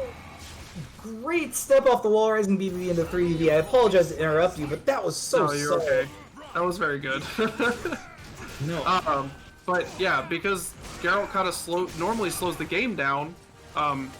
I think it's a little bit harder, but that's not happening here at all. So my personal experience is totally out the door, honestly. The way these two play is just, we're pressing buttons, let's go. And that's just the nitty way. But I guess Dill Butcher's ready to play too, because that was huge combo damage. Agreed. Big damage. And I think, you know, that's... Ooh, interesting that Yurden didn't catch. Another lethal hit, big wall combo damage. He might have full bar a meter after this, might be able to extend into his... No! It was a reset. He planned for this. He planned for this. Oh, nice, just straight up 3K. Sheesh. Well, it happens. Still in it. Nitty is, you know, what we were saying earlier about Nitty's strengths as a player. His mental is solid, and he's able to come back from things incredibly consistent. And the other thing that we saw earlier against Zed and we're seeing now is his delay on attacks or just increased aggression in order to counterplay around that Yurden. The big part right now is that he's not spending his meter and he keeps getting lethal hit for it. Big true, big true. Okay, big combo damage because he landed a 3A. Okay, back into the wall. Yep, another combo. You're not dead yet, but you got another Oki situation. You got to guess. Ooh, he was trying to press buttons on that. Wow. Man, Nitty really came back there, and that's the thing, is we were seeing consistent, you know, hits back and forth between the two. I don't think the guard gauge went to yellow for any of those two there. They were swinging like crazy, and I really appreciate that. They just got hit. I think that really plays into kind of what you were saying, like, no one here is really playing small caliber. Especially, you know, you might feel like Zos isn't that strong at it, and especially between these two, it's just a battle of blows, fishing for the counter hits, and especially between these two, the launches. Whereas Nitty's, you know, trying to fish for these curses in certain situations, Dill Muncher's just as satisfied to go for these absolutely insane signs. Oh.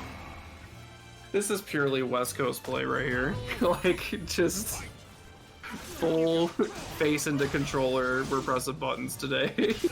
I love it. God, he's so good with that Ken. He just doesn't care and just wants to use it. And I respect it so much because he disrespects his opponents consistently with it. There it is again. He's trying to challenge with this full crouch 3K, but it was only working on the guard break hit, but Dill Muncher actually like adjusting and probably getting him for it. Okay, this is a full combo.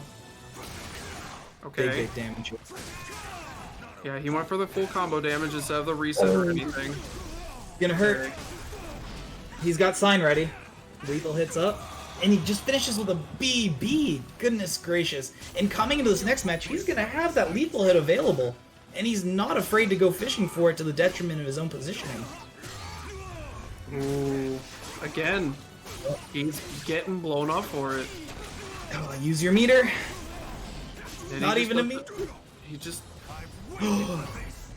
He's only using it for CE right now, and I'm not sure. Maybe try to get some pressure off your soul charge, but goes for the throw here to get him at least out of this corner. But Dill Muncher's been all over him this match. Oh, he gets the boot! He gets DOS boot! Oh my goodness, man.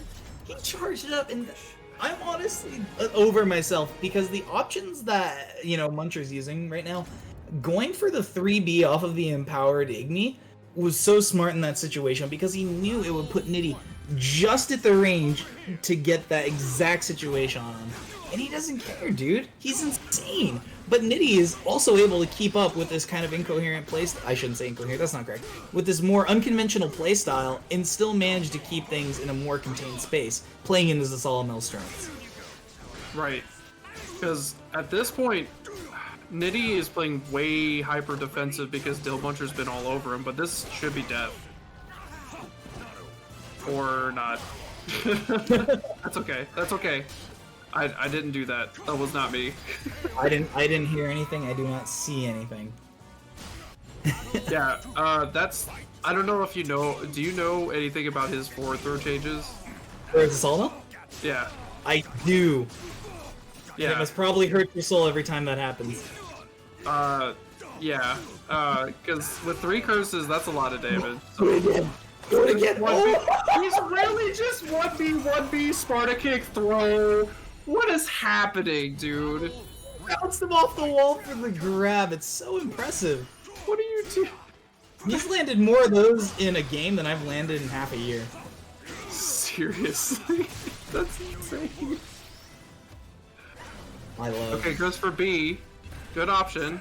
Okay, goes for K. Big damage, and the curse is applied. Dillmuncher finally in the red. You're in trouble. You can't block anymore. Isn't good for Nitty.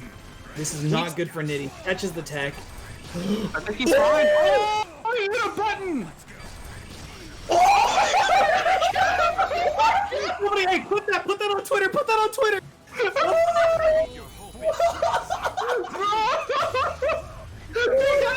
For the God special meter, please. Oh my goodness, he's insane. And he went for the axe. Dillmuncher, you gotta take it easy. You're feeling yourself way too much right now. Oh my goodness. Oh, response with a giant combo. Insane. And went for the cancel. Gets the pirouette. Back into the same situation. Catches Oki with 4-4B, 1B, do it again. If you would have done it again, you would have landed. Plus frames. How did he always know he's gonna see into the wall? This is combo damage. Oh my god. Dillmuncher takes match. Wow. Dude. Wow. You know what would have happened if he didn't win the round right there, right? It doesn't even matter. No. He would have 1B. He would have 1B lethal hitted. He fished for it in the Setsuka game at least 6 times. And he finally got it at the end. He was feeling himself. He was landing multiple 1Bs in a row. He was gonna fish for it. I love you, Dillmuncher. I love that. I'm buying you the beer that was originally meant for someone else. You've earned it. Congratulations. That was amazing. I loved every minute of that. And man, just Dillmuncher taking advantage of Nitty not wanting to spend the meter, but imagine against Zoslobel, you are 100% perfect at guessing when they want to CE. Because he didn't get hit once. He tried. He tried multiple times. And yeah, that for how back and forth and just like very aggressive that was, that small mitigation of just being passive every once in a while. That's the thing that people don't see when you initially look at a game like this. It's all about the tempo. You'll see it similar in Tekken 2, where somebody will just go all hands in, just keep going, and then the moment they stop, they whiff punish you and take you out. That's not really what happened there. It was just, wow. Like, the 2 unblockables. I am still just flabbergasted, bro. I usually don't use that word, but I genuine feeling that's really what that was. You know, I do want to say that the one thing I really appreciated, and you know, not to harp on like, you know, just how solid that Dillmuncher did, but the one thing that really needs to be called to attention is just how solid John Nitty did. Like Nitty throughout this entire thing played so well. He was consistent. You know, he was staying in the face of things. Oh, well, looks like we're getting right into losers finals. Nitty, you did great. You did great, Nitty. Case in point. So we got Sly Tiger in losers finals with Dillmuncher. He has earned this spot, so I want to see more of this. Unga Bunga Geralt is what I came here to see, I guess. This is like what happens when you play The Witcher 3 and build the toxicity build by stacking potions. Like, this is literally what it feels like. You just run through screaming, tearing everyone up. Sheesh. But Sly Tiger kind of crushing the hope and dream of round 1 at least. So, see, I don't know if you're going to be able to do this type of playstyle with Sly Tiger though, because Talum loves this scrappy type of gameplay. You know, I think that's going to be what's interesting to see, because I almost argued that if Dillmuncher plays a little bit more carefully, he's going to get rewarded for even nuttier Ken strikes. Ooh, he tried. He did. But just a little bit off, because Talum has a lot of mixed up timing pressure. Yeah, just finishes off with a low there, but it's going to be very hard to actually get the timing down on Talim. She has a lot of these weird big jump-in moves that, oh, I GI'd, and then you eat like a CE worth of damage. So, we'll kind of see what Dillmuncher wants to try here. Oh, every time he whiffs that low, that big lethal hit comes into play. Oh, almost. Still an ace out! You know, the one thing that they can do with Geralt versus Talim that will pay off a little bit better if he's smart and able to make the reads is he's actually able to ground Talim with Snow Globe. I mean, it's an hard read, but if he catches it, that's a big advantage. That's going to give him some solid Oki. I think really what it is right now is getting used to this Talim pressure right now, because just on some of the cancels, he's like still doing verticals and stuff, and kind of just moves into the standard Talim play right now. But horizontals are your fun matchup. Yes, very. But she has a ton of tech crouches too, so what are you gonna do? You know, sometimes you just get mixed. I'm gonna hate to say it, as much as I love Dillmuncher playing, you know, rather unconventionally, he's gonna have to stick to kind of fishing for those 3As and playing a little bit more honest caliber in this situation. At least until they have Sly Tiger condition that they can be a bit more you're dead. Yep, that's a reverse ring out. If you need an example, that was it. That's exactly it. It's actually a pretty quick counter hit and then you're just dead. So, yeah. Sly Tiger's just kind of doing a lot of Talim things, so... Too slime. Ooh, big break. Solid positioning, goes for the horizontal, and they fish for the reverse ring out again. You're gonna see it every time. Good pocket sand, and that's out.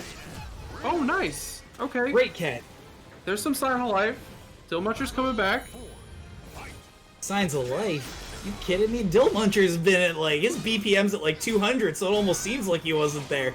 But he's been operating at max capacity here in an attempt to keep up. He's one of the few Geralts I've seen who's willing to use those buttons in an attempt to keep up with these faster characters. Speaking of buttons, he is definitely taking over this round right here. Just kind of going to 1B, actually goes for a mid. Sly Tiger going back into Soul Charge. Big launch. Here's the mix-up time, though. Yeah, you got hit by the low. Oh, almost ring out. No! Again, like I mentioned before, the moment you want to GI, the moment you want to try to like do a defensive option against Talim, she can do something that just says, I'm done putting pressure on you. Like we've been talking, is like that the moment you just get a little patient, it's built into her kit. So there's just moments where you're just doing your normal thing and they're like, oh, they GI'd, you're dead. Like, I know that's what it is. It's not like you always get that read. Sometimes you're just doing your thing as Talim and it's like, oh, they GI'd, so I get this big damage. So it's really hard because Yurden almost feels like not useful in this matchup. I mean, that's the thing with Yurden. At the end of the day, it turns into a yeet or be yeeten situation. Like, it can either make a huge difference or be your absolute detriment. And before we kind of get too far, you know, I do want to get back to what we were saying, especially during the Sly Tiger and Yoshimitsu 6 match, is Sly Tiger is so consistent with locking down their opponents and keeping that pressure on, and playing it at close range while occasionally fishing for that Superman hit, that they just don't let you get the opportunity to play in a lot of situations. Yeah, Sly Tiger's just doing very, very well keeping the pressure on Dillmuncher. He's having a hard time.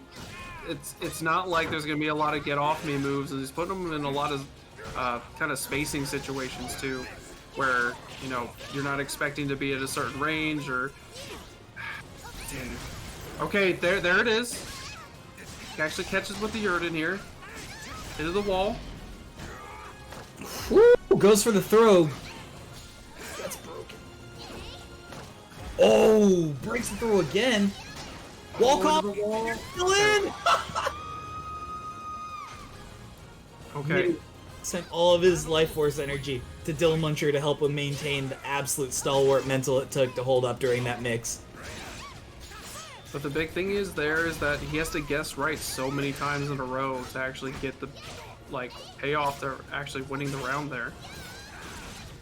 Definitely.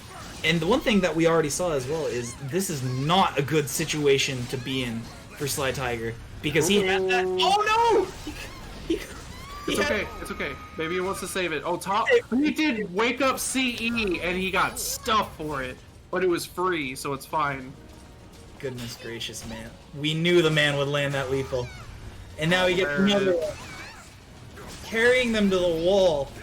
Back at it again, opting for the pirouette, potentially going for a mix-up. Good soul charge in response. Really likes doing that, and it's finally paid off. I've seen him do that like soul charge activation into CE plenty of times now, and Dillmuncher caught the wrong end of it this time. Definitely. Big damage here. They still have the lethal hit on deck. Went for the optimized throw to catch them in soul charge, but it got jumped. They still have a little bit of meter left for a Yurden. Oh no, getting into the mix-ups. Throws. No, and he opted for a CE! He just tried to CE there, no. I think that might have been his soul charge. It was just a happy little accident. Gets the armor on the Ken again, very consistent. Still has lethal on deck. He's really trying for the Sparta kick, dude. It's a really gross move if you have your opponent conditioned to block. It sets you up for so much nastiness, especially when your opponent's back against the wall. Yeah, definitely. Okay, getting hit with some damage. Sly Tiger needs to do a lot to win this round. They finished the string! This guy's doing complete strings! He did it! He's consistently been stepping and going for that punish. We saw him do it all night, especially in that Setsuka matchup, and now he's just committing. He's coming to the home stretch here. He's powering up and just has to catch up.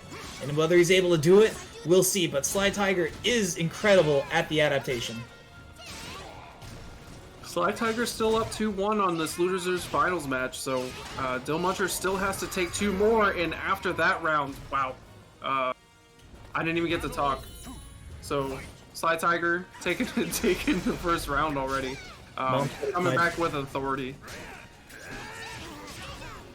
Ooh, Dillmuncher committing to that full move, going for the charge as well. And Sly Tiger is so consistent with his side steps as well. Huge shout out to his movement. Oh no. He got him with the 1B mix up, but Sly Tiger blocked it there. Great step and off for the 4B. Ooh, okay, that doesn't hit. He went for the 2-2A. He's fishing for the counter, or he's fishing for the AGI. Dillmuncher's slowing things down. Yurden! Oh, at the perfect moment. Necromaster, he's coming into this with 2 lethal hits ready to roll, and he's not afraid to get hit 5 times to use them. I'm not afraid to get hit 5 times. It's true. That's rough. It's you may call it rough. I call it ballsy. You know, smokes his stogies anywhere he wants. Okay. I want to see what happens here. Just kind of getting small just getting small calibered out just with a low and 6k. 6k is a very, very good move. The one thing that I've noticed very much about Dillmuncher is he's like a rubber band. The harder you beat him up the round before, the more he comes back angrier or even crazier. Right. Ooh, Yurden again! Into the wall combos. Nasty wall combo. Set up. Can't get absorbed? Nope. Soul Charge is grounded. Stuffs. Oh, gets hit with the low. So this is the moment oh, you're scared! That's so much damage! Bro, look at it! Oh, he didn't even get the re-wall splat. That wasn't even full damage, dude. Oh my goodness, and just brought that back so quickly. Yo, I didn't realize we were watching the King Kong movie early, bro. Sly Tiger. Bro. What are you implying here? Please explain. She's probably part gorilla. Dude, I'm telling you, you get hit by that low at the wall, that wasn't even full damage. And he wasn't even using his full power, it felt like. Because he's just like, I didn't even do soul charge that much. I'm kind of doing standard stuff, and then Dillmuncher was starting to get a train rolling, and then Sly Tiger just snuffed that out. That was a solid, like, 3 rounds. Yeah, and I mean, that's kind of the thing we were talking about is we saw the adaptation from Sly Tiger there. They are so consistent with their pressure, and then when they were starting to get hit with the Yrden, they were starting to get caught out. They were starting to get caught by a lot of their sidestep and RE cancels. They just opted to play, small caliber. They were sticking it to the man. Big caliber was not the call for them. They unionized, they went for low pokes, they got everything together. And at the end of the day, they were able to keep up that act and just shut down all of the more wild yet highly efficient Ken strikes, especially the second we saw the domination being lost by, Dill Muncher. The 6K hold stopped coming out, and overall, Sly Tiger was able to repeatedly pull back the momentum. Like the wind. Speaking of momentum, Sly Tiger's coming in. Grand Finals. We are almost done, Jobin. And I just want to say I've had a wonderful pleasure commentating with you thus far. Save it for the end. Save it for the end, baby. We can get sentimental at the end. I'm just saying, bro. Like this has been really good. We've had some really good matches so far. Sly Tiger really always shows up, and he's kind of on the hot buttons right now, right? Florida Man's been iced just a little bit. I know I get way too hype about this stuff, and I'm getting way too mental about it. But man, I'm telling you, like when you get in these situations, the nerves are going, no matter what's on the line. And right now, Maturino, last chance to throw in something. We're actually at like $200 right now because somebody donated. Like, oh my goodness! So off with that. Did you see that absolute disgusting poke to start out the round? What a call out! Oh, actually, good call, Necromaster. Let's go ahead and read that out real quick. Huge shout out to all the people who donated, but also very large shout out by BL Anders for the $27.50, and by your total contributions, we're sitting at a big comfy $200.50. If you'd like to contribute to that, go ahead and hit !Maturino to enter that in and support your fellow players. speaking of support, oh no, he snuffs it out with a BB. This is gonna be good. This is already crazy. Sly Tiger wants revenge. That's the thing. Florida Man denies young girl revenge. Florida Man lands the counter hit. Florida Man may be in a little bit of trouble here. It appears not. Jump K? Did you just see him cancel that? Oh my goodness. Out of all the jump moves Sly Tiger has to offer for Talum, you did Jump K. Did you just see the confidence of knowing that was coming? He stayed ducked and punished? This is gonna be a match for sure. Okay, goes for the launcher. This is a rough spot for Sly Tiger to be in, given that half wall there. I would not want to be there. Goes for the jump in case of the throw. Catches! What? Apparently we could grab people in the air now. That was dope. You know how Mario has an air throw. Yeah, I saw it.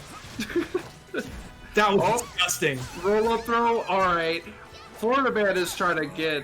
I don't know what Hamaru drinks, but he's drinking a lot of it right now. He's drinking a lot of sake, man. Oh, he's a sake guy. That totally makes sense. Oh yeah, there's the confirm. What? That's a confirm. Apparently not anymore. No punish there, just... Not for Florida Man. Oh, the whip! Not the wind cannon! Get punish! Oh, it has to be a counter hit. Sly Good. Tiger. Thank you. Sly Yeah. Tiger putting so much work in, but Florida Man's staying just one step ahead of him each time there. And he's able to match their absolute aggression with the highly detailed act of tactical backstepping and fishing for those punishes. So far, not too much backstepping going on yet. It's really just buttonsy. They're kind of just going at each other right now. Oh, but the scary part is the ring out potential from either character. This is easily one of the smallest maps in Soul Calibur, and this is the map you get rung out on, 100%. And they both can ring out over the half wall, so they're playing constantly like, oh no, I'm gonna die, which makes you play totally differently. Mm-hmm. And on that same note, Florida Man doesn't have a whole lot of space to just backstep forever. He'll get put into a wall eventually. Ooh, just like that. great movement by Sly Tiger there, not letting themselves be pinned against the wall after that hit, and unfortunately getting caught with that poke again. Very consistent use of Florida Man to shut down Sly Tiger's forward movement. Yeah. With Hamaru 6B is the truth. And it always... Oh, he goes for the cheeky stuff! That was cheeky! Oh, gotta duck those. That was disgusting. Okay, goes for the reversal edge. Doesn't work against that move. Wall rising A. Give him the big headbutt. Is he still in? Oh, and gets caught with the kick. Sly Tiger is so solid at even passively getting his momentum. Just perfect for the ring out turnaround. And Florida Man's almost compensating for that. He's staying consciously aware and on top of the movement. Okay. Activate Soul Charge, it actually just backs away. Totally smart move. Waste it out. You don't want to deal with Talon and Soul Charge anyway. Goes for the throw. Oh, does it again, you're dead. Wow. Just What's on your mind? What's on your mind, Necromaster? Tell me. that if you don't change the stage, I think you're making a mistake. Oh, never mind. You're just going right back in. Never mind. They're hungry. I don't know. I just saw a lot of pressure from the ring outs because Hamaru can throw you. He can easily hit you over the half walls with just core stuff that he has. You know, it's still a DP at the end of the day, right? It's still tech crouches. It's still like you can call people out with it, but Talon has some decent ring out potential too. It's just I think the pressure alone has been changing how they've been playing. Yeah, and I mean that's kind of what we were mentioning earlier, especially with the match with Sly Tiger and you know, Mathlete, is these shorter matches have put, or shorter stages have put so much pressure on Sly Tiger for the reverse ring out potential, or you know, ring out potential against them, that they start, I don't want to say they're tunneling, but they're having to keep so many things, you know, off the top of their mind for that. You can see the mental stack starting to wear down, is they're having to be so much more conscious, and especially against Hamaru, where even on that giant map, they were able to take them to the edge. It's so dangerous to play that. I entirely agree with your assessment of swap stages. Yeah, but on that same note, you know, so far on this stage, they're playing up close in like range 1. So maybe that's all Sly Tiger wants, is that Florida Man can't just backstep all day. But it really doesn't matter when you're just slapping the... I was gonna say like a little girl joke, but I really don't want to do that. That's the correct call. Please. Okay, again, no punish on the 2-2 AB. Ooh, great defense there. Gets caught. Okay. Didn't believe in the launch there. Back against the wall. Florida Man about to knock them out. No, goes for the wall? Ooh, he got a readjustment from the camera. Oh, you hate this. That can definitely work there, but unfortunate. Ooh. Big damage there by Sly Tiger. Florida Man's got to be real careful. You cannot challenge that. That B is always going to hit you if you press buttons. Watch out for Eason. Watch it. Watch it. You can't just press buttons. He's so close. Ooh, nice 6K to finish out the round. That's huge. That's very, very huge. That means he cannot do Rage Explosion ever again, and he has no rage for the rest of the game. I'll tell you. This match. Hearing the phrase "look out for Eason" just triggered something deep inside of me that I have not felt in many moons. Goodness gracious. It is also full screen in this game, and also like super fast. It is absurd. Yeah. At least it doesn't disarm. That would be so busting. You can only use kicks. Congratulations. Huang's gonna be fine. Yoshi will be fine. Good luck, rest of the cat. Olive's doing okay. Yeah. Alright. Starting to figure out something here. Again, runs in. Tons of mix-up pressure. Ooh, gets him on the Oki.